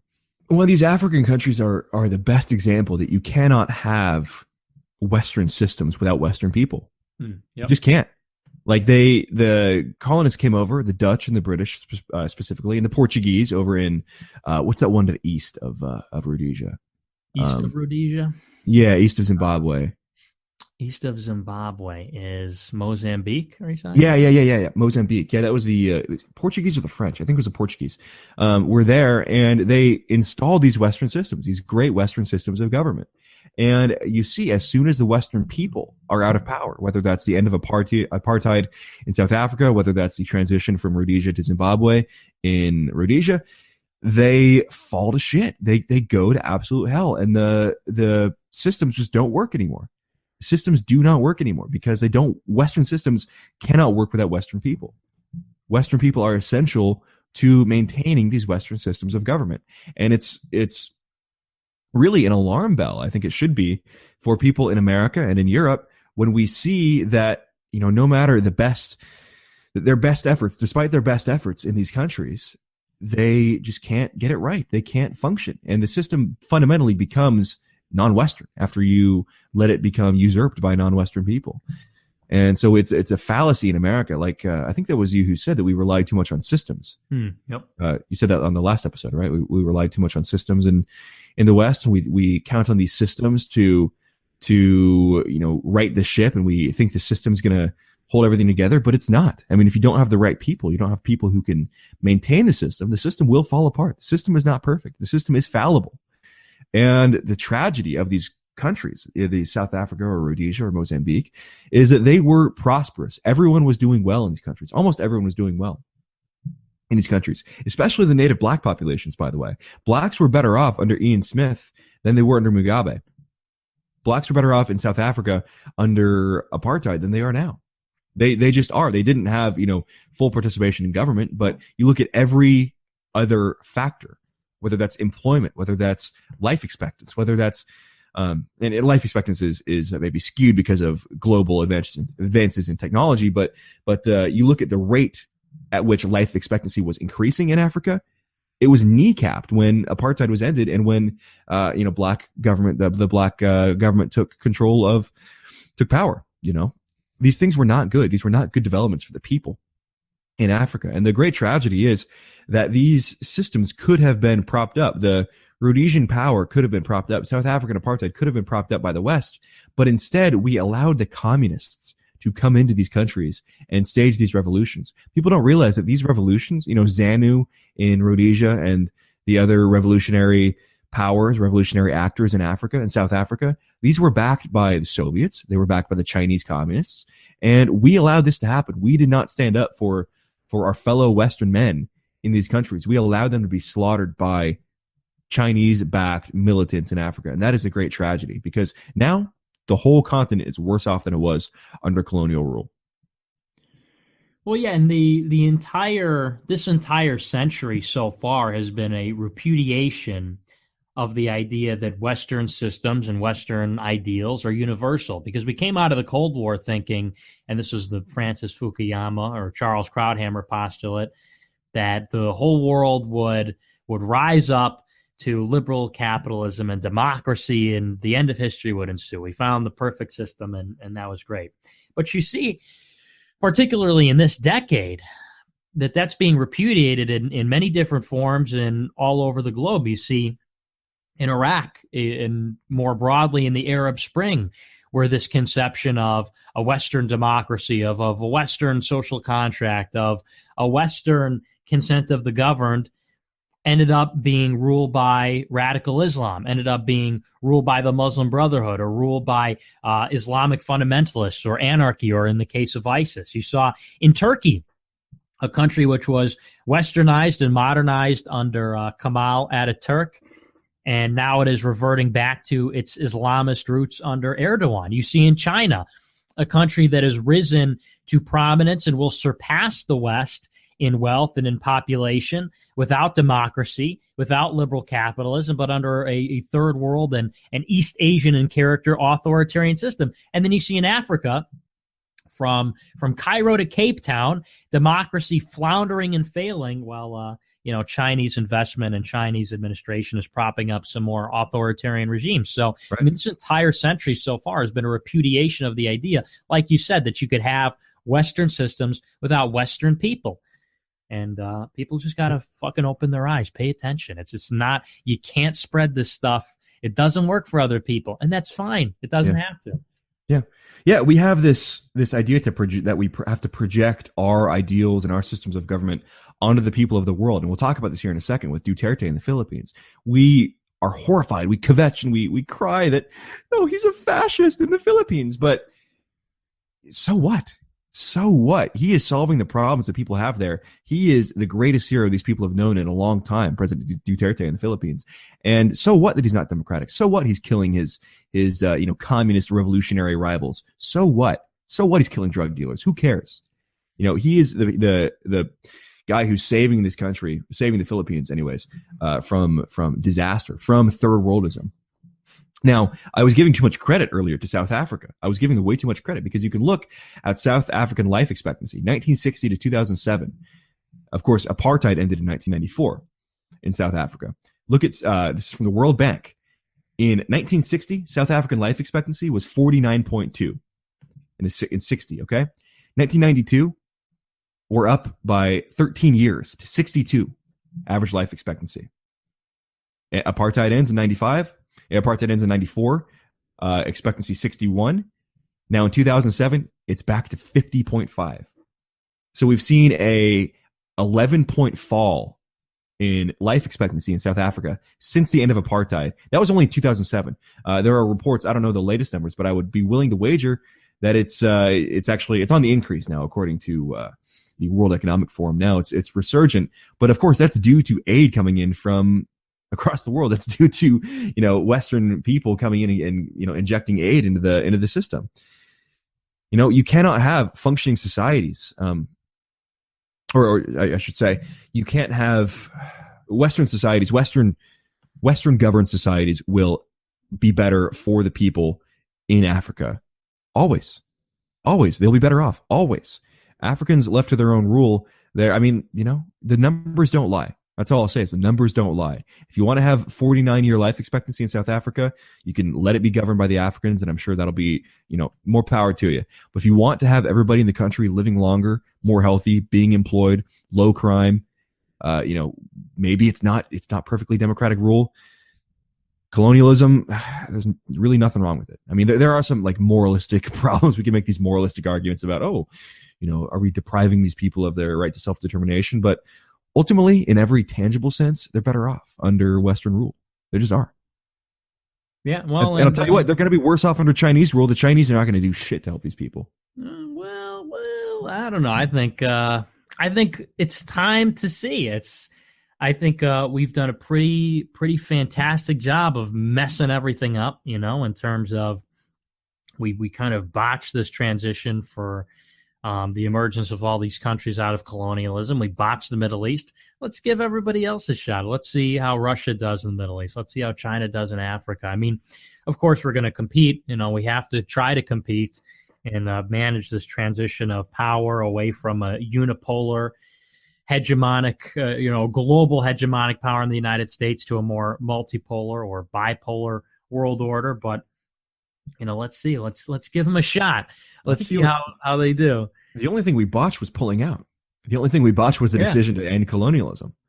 They're gonna quickly learn. These people are going to quickly learn that Chinese colonialism is much more brutal than European or Anglo. Dude, why do we care? Was. Because I would have preferred for the West to have these countries and to have Western colonialism in action, because then we'd be everyone would benefit from that. It's the thing. Everyone would benefit. We would have, great economies in South Africa and Rhodesia that we could trade with, and they could be great economic partners. They would be safe tourist destinations for Western tourists. They would be part of the global, Western imperium. It would be a great deal, and it'd be better off for the people there. Is the thing. It'd be better off for the people there. And it would be a win-win situation. Okay. It'd be a win-win situation. We wouldn't have white farmers getting murdered. We wouldn't have white people being, having their property confiscated in these countries. Everyone would be a winner under colonialism. Everybody won under colonialism, but under Chinese colonialism, the Chinese win for sure, because they're going to come out and strip the resources and use these natural resources, which Africa does have in abundance in many places. But they're not going to be as compassionate towards the people.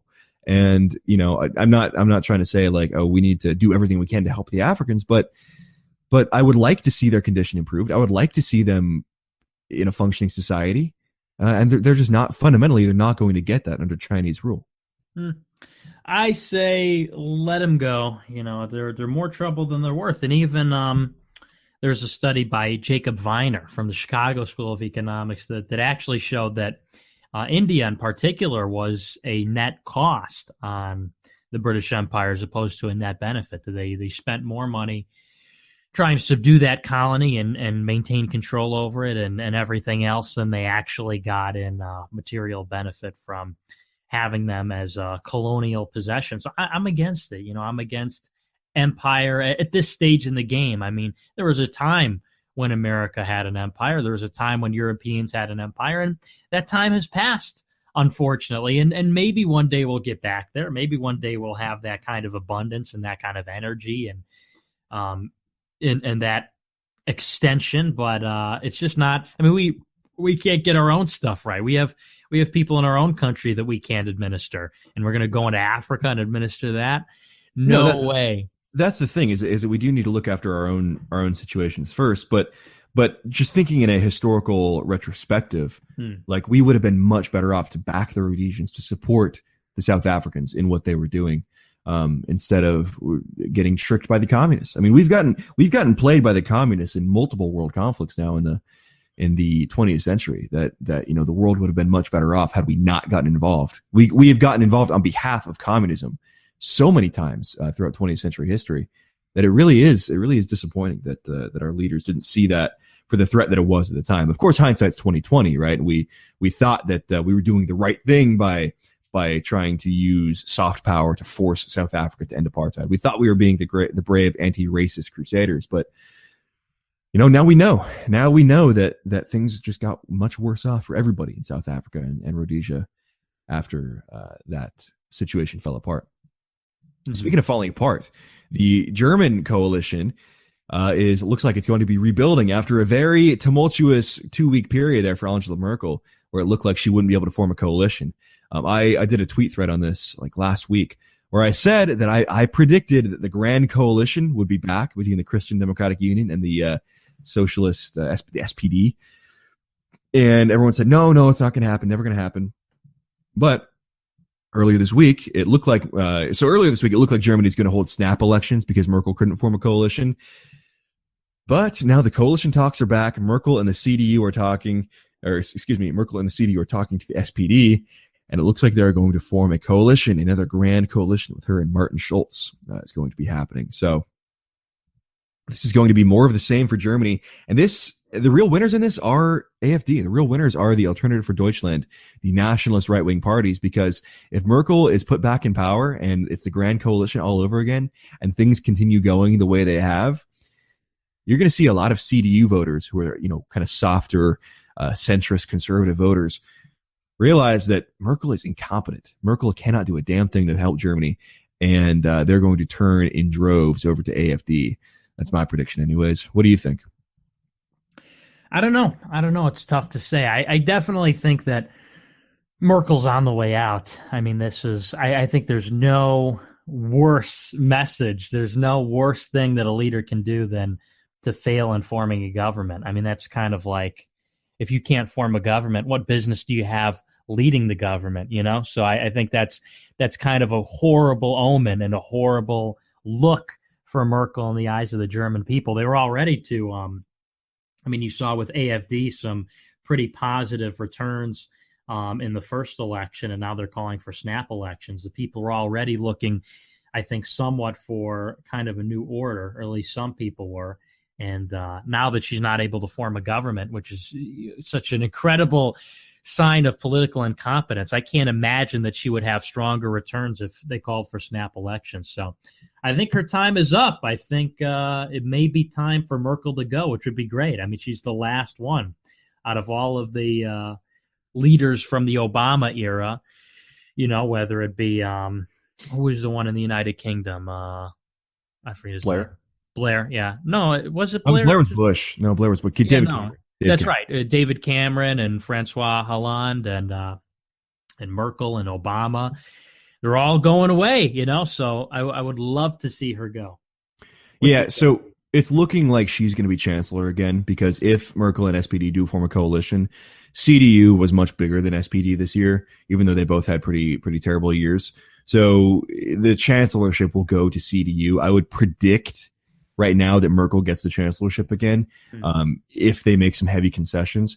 I don't think they're going to put up anybody else from CDU or CSU, which are the Bavarians, to be the chancellor. So my prediction now is that Merkel is chancellor again in this grand coalition. But, this is a bad omen for them. And I am about ready to predict. I don't know. Things have to materialize over the next 6 years here, but I would not be shocked at all if AfD were able to, if they can keep their shit together, man. They kind of have a mess with leadership and everything, but if they can listen to the wing of the party led by what's that guy? I'm forgetting his name. The guy who said we have enough German guilt, we need to stop doing that. I'm forgetting his name now, but if they can listen to him and that wing of the party and remain on message and not like cuck out like Frau Petri wanted them to do, I can easily foresee a situation where after 6 more years of Merkel's incompetence, 6 years of refugee crime, 6 years of the rape of Germany, that AFD is in a position where they become the second biggest party, where SPD becomes the biggest, AFD becomes the second biggest, and to form a coalition, you would have to see CDU, CSU, and AFD, and you would form a right-wing government with AFD at the helm, and that would be monumental. That would be the biggest shakeup in global politics, almost as big as Trump, if not bigger, because of Germany's prominence in the EU. So, yeah, in 6 years, like anything can happen in 6 years. Obviously, like AFD could fall apart in 6 years. We don't know, but they're on a trajectory right now. And if Merkel regains the chancellorship, that is a huge benefit for AFD, because Merkel's increasingly unpopular and people really are not happy with Merkel. So this is actually good news for the right wing if another grand coalition materializes, because 6 years down the line, man, after more and more migrant rapes, more and more refugees, the center right people that make up CDU just may very well become radicalized, and I don't want to say radicalized, but they may realize that CDU is not the solution, and that AFD, for all of their faults, is much more in tune with the needs of the people than CDU is. So we got a couple of serious stories from Sweden here. We'll skip over these. They're kind of just Sweden cucking. Just imagine Sweden cucking, and you'll have the stories. So this is from Cory Doctorow about the Philippines, like we alluded to earlier. Rodrigo Duterte, president of the Philippines, has been the source of many shocks. I love, by the way, I love the way leftist media covers Duterte, because they're always like clutching pearls and freaked out by the guy. And it's great to see them just in fear of the alpha male that is Rodrigo Duterte. He admitted to murdering people as a teen gangbanger and then later as a public official. He zeroed out the budget for the National Commission on Human Rights. He announced that deposed mass murdering dictator Ferdinand Marcos would be treated as a hero, even as he rolled out death squads that have murdered thousands in cold blood. He also hears voices from God. Duterte said at a recent quote, at a recent press conference, quote, "I will follow America, since they say that I am an American boy. Okay, granted, I will admit that I'm a fascist. I will categorize you," speaking to the reporter, "already as a terrorist." Fucking based. Duterte may be like one. I think he's my favorite world leader. I don't know.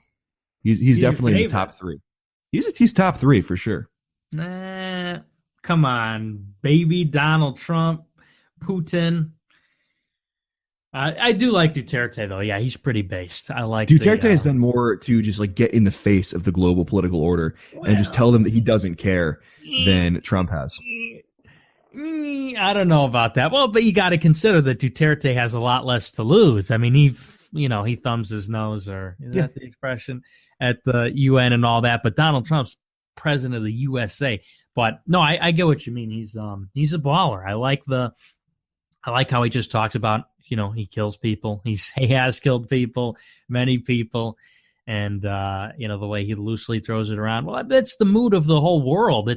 It's kind of striking to see how in the 21st century you have like a global world feeling. You have a global mood as opposed to, you never had that in the history of mankind where you had a world feeling. But I think you're seeing that manifest in all kinds of different forms, whether it be, what you see in Germany, what we just talked about, what you see in the United States, what you see in the Middle East, even with ISIS, I think to some extent. So it's something. It really is something that we're seeing some kind of populist revolt against this international elite. I think it's magnificent. It's a return to tradition. It's a return to what we know. It's a return to common sense. It's a primitivistic, I think, urge that we're seeing. Because Duterte, what he represents is law and order. And that's what Donald Trump represents, as opposed to kind of the lawless, postmodern standards of the UN. So it's interesting. It's fun. I like him. He's in the cool kids club with Assad and Kim Jong-un, North Korea, best Korea, and Putin. And I don't know about that. Yeah, North Korea is a stretch, but all the rest are cool. Yeah, he's part of this. We've talked about this pantheon of nationalist leaders before.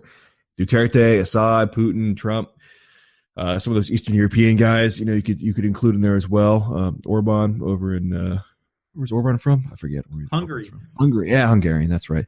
Yeah, all these guys, they're really representing an existential threat to the global elite, and that's a good thing. Duterte also terminated peace talks with the New People's Army, which is the communist party's like revolutionary group, and he said that we're just going to kill them, which is great. He's going to treat them as terrorists and use the military to suppress them. So, yeah, dude, that's awesome. Like, I love what Duterte is doing. So keep it up, Rodrigo. We're your biggest fans. Moving over to France, some news out of France. The front runner to lead conservatives in France is a guy who has referred to Trump as an inspiration, said he's ready to take on a globalist President Emmanuel Macron and speak for the silent majority. This is from Breitbart. The 42-year-old, who opinion polls mark as a clear favorite to become the leader of the Les Republicans in France next month. Our French listeners will grate me over the coals for mispronouncing that, I'm sure. Is characterized by the media as hard right. So, I mean, good news. Like, this guy is more nationalist than Sarkozy or Alain Juppé, who's the other guy they ran this year for the presidency. Good news. He is kind of parroting some of the nationalist or Front National themes, which may be good. I don't know. I'm kind of wary about this like position cucking NR, and maybe this will eliminate the need for not NR, but Front National. And I don't know, we have to wait for this to shake out. I have my problems with Marine Le Pen and her campaigning and her cucking on some issues, and her stressing the Euroscepticism over the migrant crisis, which was, of course, the biggest issue. But good news. I mean, as long as the major parties continue to move further right, I think we have to regard this as essentially good news. What do you think? Yeah, no, definitely. I think it's a winner. It's a winner. We're winning all around the globe in terms of nationalism. So I think it's a victory. What do you think? Yeah. No, I'm essentially, like, I don't really have a definitive take on it. This is one of those things that it has to, a lot has to materialize before this really matters. He has to win. Right. The party has to coalesce around him. This has to become the party's message. They have to really unify around this message. They can't be doing it in a subversive way, obviously. But I'm cautiously optimistic. I will treat this with cautious optimism as it goes forward. I'm not ready to jump on the this guy's here. I don't even know his name. What's his name? Laurent Wauquiez or whatever. Wait and see. We'll wait and see. Let's check the mailbag real quick here. Mailbag. Babylon Must Burn. Yeah, we love it. I love the debates that go on, the constant debates that go on between you and the mailbag viewers. Yeah, it's pretty the ongoing tension. Babylon Must Burn asks, any unforeseen consequences of Zimbabwe situation? Yeah, we just answered that. Carl says, will you allow a Pizza Hut loving Asian Aryan hybrid and former high school socialist Kami Fornian into your movement, senpai? Trick question. You already took my pledge in shekels, so you have to notice me, senpai. Thanks, Carl. Appreciate that. I guess. Jay, would you consider doing a show with the big brain patriot Robert David Steele? His views toward America are very aligned with yours. It would be an epic show. I don't know who that is. Yeah, me neither. Yeah, never heard of him. But he is a promoter of open source intelligence. I don't know. Sounds good. Look into it, I guess. No Step on Snack says, how do we stop Black Friday and rampant consumerism? Oosh. Well, I mean, just don't engage in it. Like, if you don't want to engage in it, don't engage in it. It's an easy solution, an easy personal solution. And, the numbers are actually trending in the right direction on a lot of this stuff. Like, people are not, as enamored by this as they used to be. You look at the crowds of who is at these Black Friday sales, and it really is just like a lot of immigrants and like blacks who go to these things. Like most middle class Americans are not engaging in the consumerism anymore as much as they were. I know that Breitbart and these other places are trying to hype this up and say, yeah, they're spending a lot of money, a lot of consumer spending. It's great, but I think people generally are getting disillusioned with it. They're realizing that consumer spending is not the way to achieve happiness.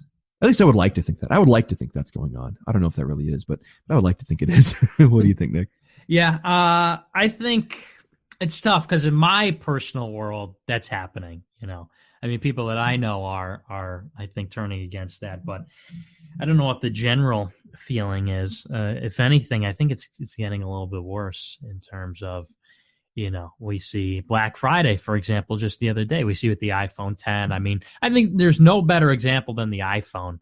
The iPhone is kind of the pinnacle of consumerism because it is that epitomization of the trading up, the inane, the thoughtless, the repetitive trading up. And even if you don't even know what you're trading up for, even if it's like, I don't even know what the improvement was with the last. I mean, this thing's still a piece of shit.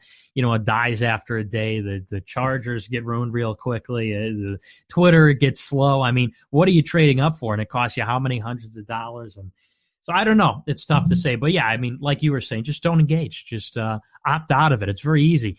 I was saying on my show last night, I haven't bought a new article of clothing in probably a year, with few exceptions. So just don't engage with it. The only things you need to buy, food, books, commodities, that's about it, and maybe you have a small budget for recreation, whatever, but just opt out. Very easy.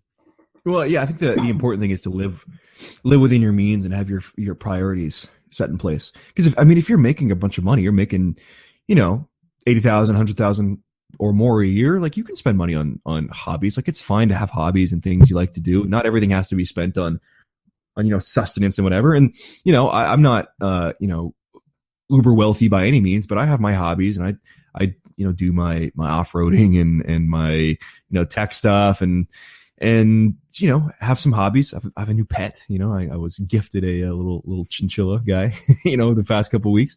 I spend money on things that are not just sustenance, and that's fine. But I think spending just to spend, right? Right. Shopping is a hobby, right? If your hobby is shopping, that's when it becomes a problem.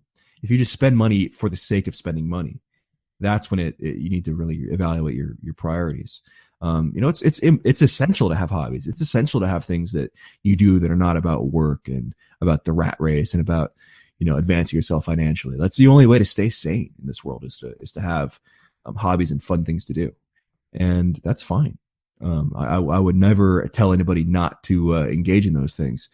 But yeah, when it's just the shopping for the sake of shopping, when it's buying without a reason, when it's just buying to buy, when you have boxes and boxes of unopened stuff in your house you just buy and never use, that's when it becomes an issue, in my opinion. Yeah, no, I agree. And when you're going into debt, that's the big thing too. Is like if you're going into debt to do even if it is for the hobby that you like the most, if you're going to a lot of debt to finance your consuming, that's not good. That is not good, because when you're in debt to somebody else owns you. When you are in debt, you are property of someone else. So, going into debt is never a good idea, regardless of what it's for. But I don't know, man. Like, there's a lot of people who say, like, oh, if you're not living in a one-room apartment with no possessions and a mattress on the floor and spending all your money on food and food and workout supplements, you're a cuck consumerist shill. It's like, no, it's fine to dress nice. It's fine to have hobbies. It's fine to do fun things, but be reasonable. Just be reasonable. Man, you got to be a monk. You got to be a Nazi monk living in the dojo. Yeah, unless you're like a monk, like a Stormfront monk, you're a cuck.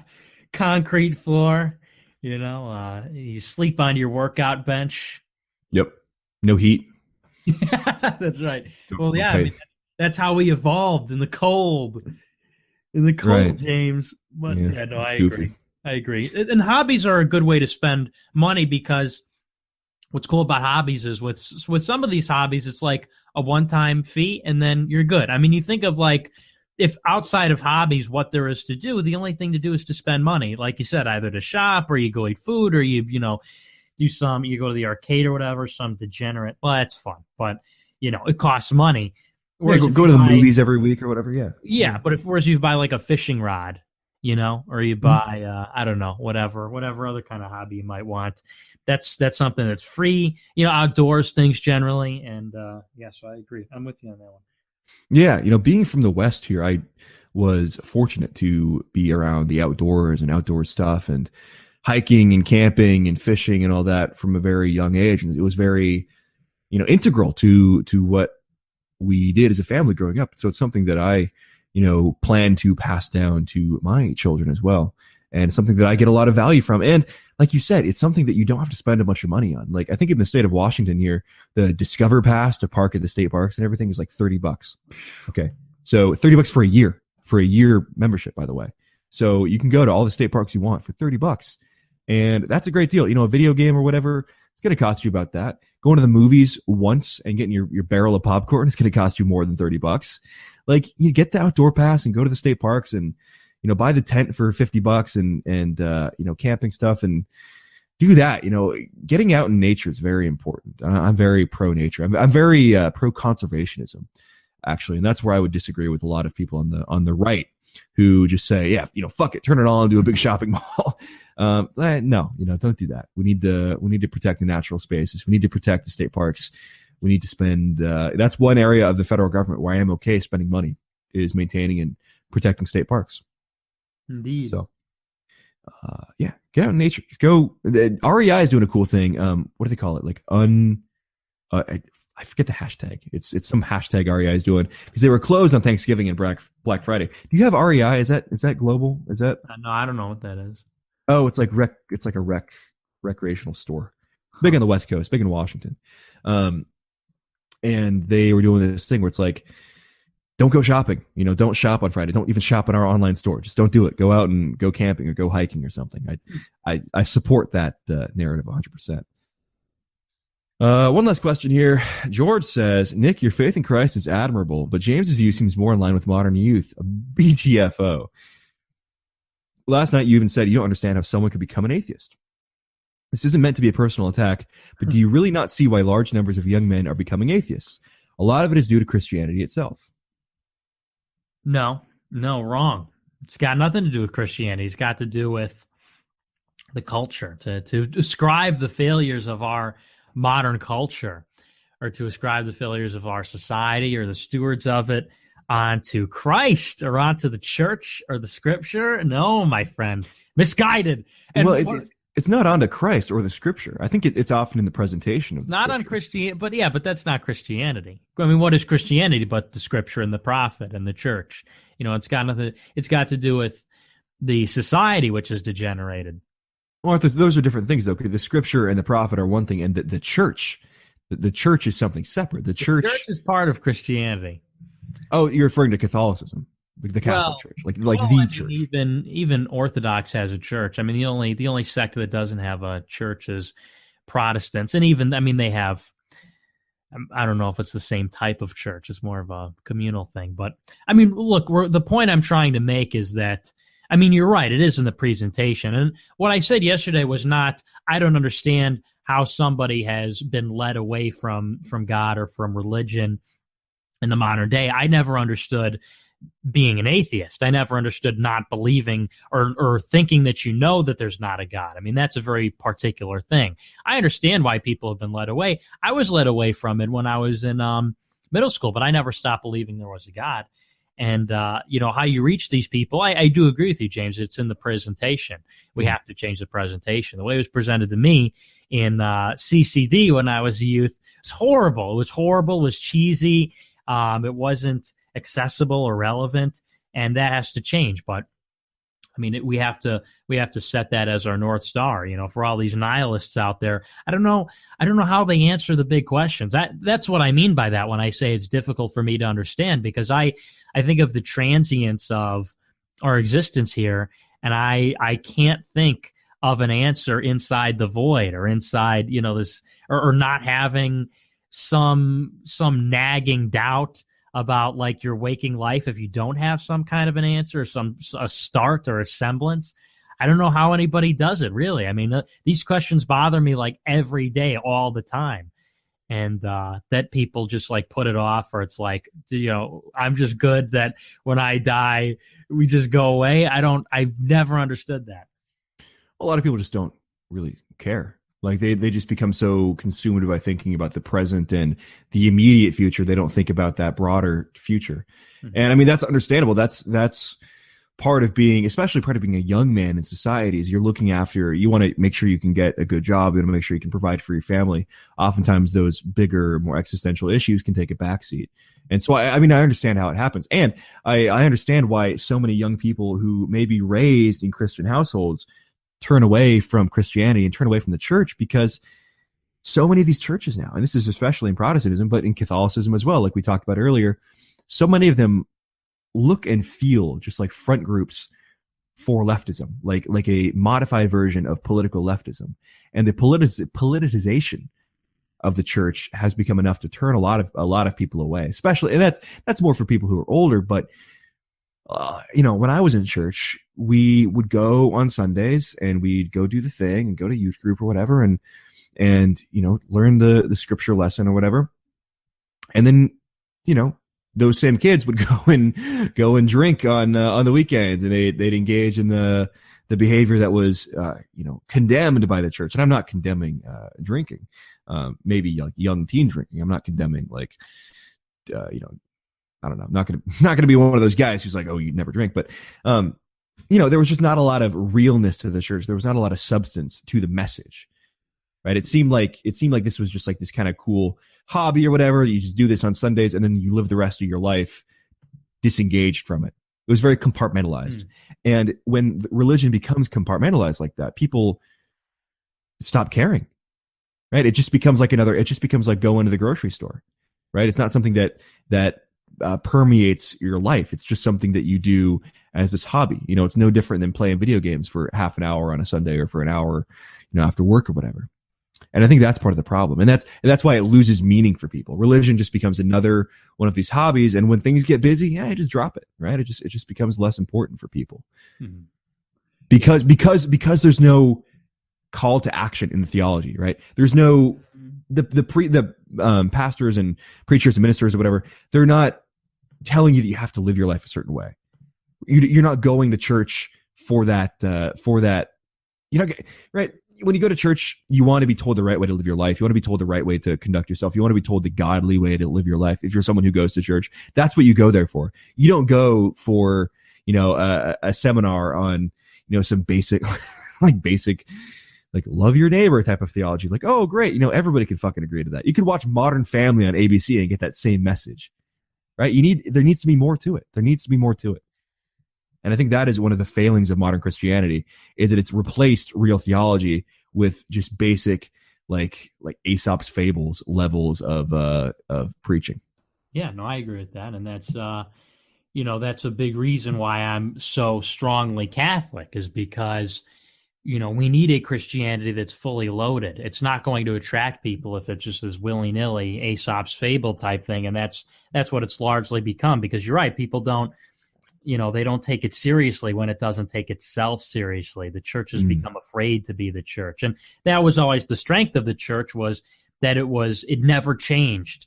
It wasn't subject to the passions of the time. And that's why it had authority, because to change the church, it took centuries, and it was very difficult, and very wise, educated people presided over it and protected those traditions. And now they just gave them up after, how many decades. So we got to hit them. We got to hit them with the Bible, and they'll like it. Smash it with respect. That's right. That's right, baby. That's right. All right. Well, anything else you want to get to? No, I think that's all. Cool. All right. Well, if you haven't done it already, go over to patreon.com/AmericaFirstMedia. Hop behind that paywall. We would really appreciate that. And you get access to the mailbag. If you want to ask your questions, we do the mailbag every Saturday. And we also do the docs cam here. I don't know. We need a name for it, but when it points out my window, it becomes the docs cam back home. So watch the show live on Saturdays. If you want to get behind the paywall, over at patreon.com/AmericaFirstMedia, and special Discord roles and everything as well. All that is available to you over there. Again, check out the merch on amfirstmedia.com. We'll include a link in the description. We got the iconic America First mugs coming. We're going to both start using these on the show as soon as we get our bulk shipment in. We're going to start using the America First mug on our shows, and it'll be the iconic mug, which you can own one for yourself. Only $9, $9.99.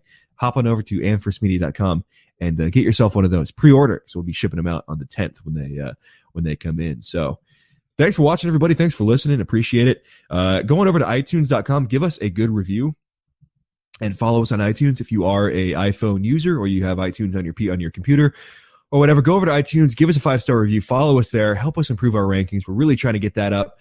So iTunes, of course, we're on Spreaker as well. If you're on Spreaker, that's probably where you're getting this show. Do both of those. We really do appreciate that. The 5-star review on iTunes will help us a lot to move up the charts there. We're trying to beat Ben Shapiro eventually. So help us out by doing that. We appreciate it. Nick, you got any wise Thanksgiving final words for the audience? Not really. No. Just be thankful. Be thankful, count your blessings. I guess that's the message, Be thankful for your health is the parting message. Everybody always takes for granted their health until they don't have it. So be thankful while you do. Very true. Very true. All right, guys. Well, hey, thanks for listening. We'll see you around on Wednesday. We'll be back with the regular show this Wednesday coming up on America First Media here. No, wait, hold on. Nick, what's coming up this week on America First? All kinds of fun, exciting shows, lots of yelling, lots of negging the audience, boomer tech. I mean, it's all the same America First that you know and love. Our first full week, actually, because, I was in L.A. the previous week, Thanksgiving this week. So we're back, firing on all cylinders for an exciting, high-energy week of America First. What about you, James? Are you going to be there Tuesday and Thursday? Yeah, planning on it. Should be there. Yeah, baby. Unless something goes wrong, but planning on being there. So, yeah, we got a full week of content for you guys coming up. And, hey, we'll see you then. Nick's show is on at 5 p.m. Pacific, 8 p.m. Eastern. Of course, every weekday on the America First Media YouTube channel. My show is on Tuesdays and Thursdays at 6 p.m. immediately following Nick's. So, hey, see you then. Thanks for listening, guys. See you later.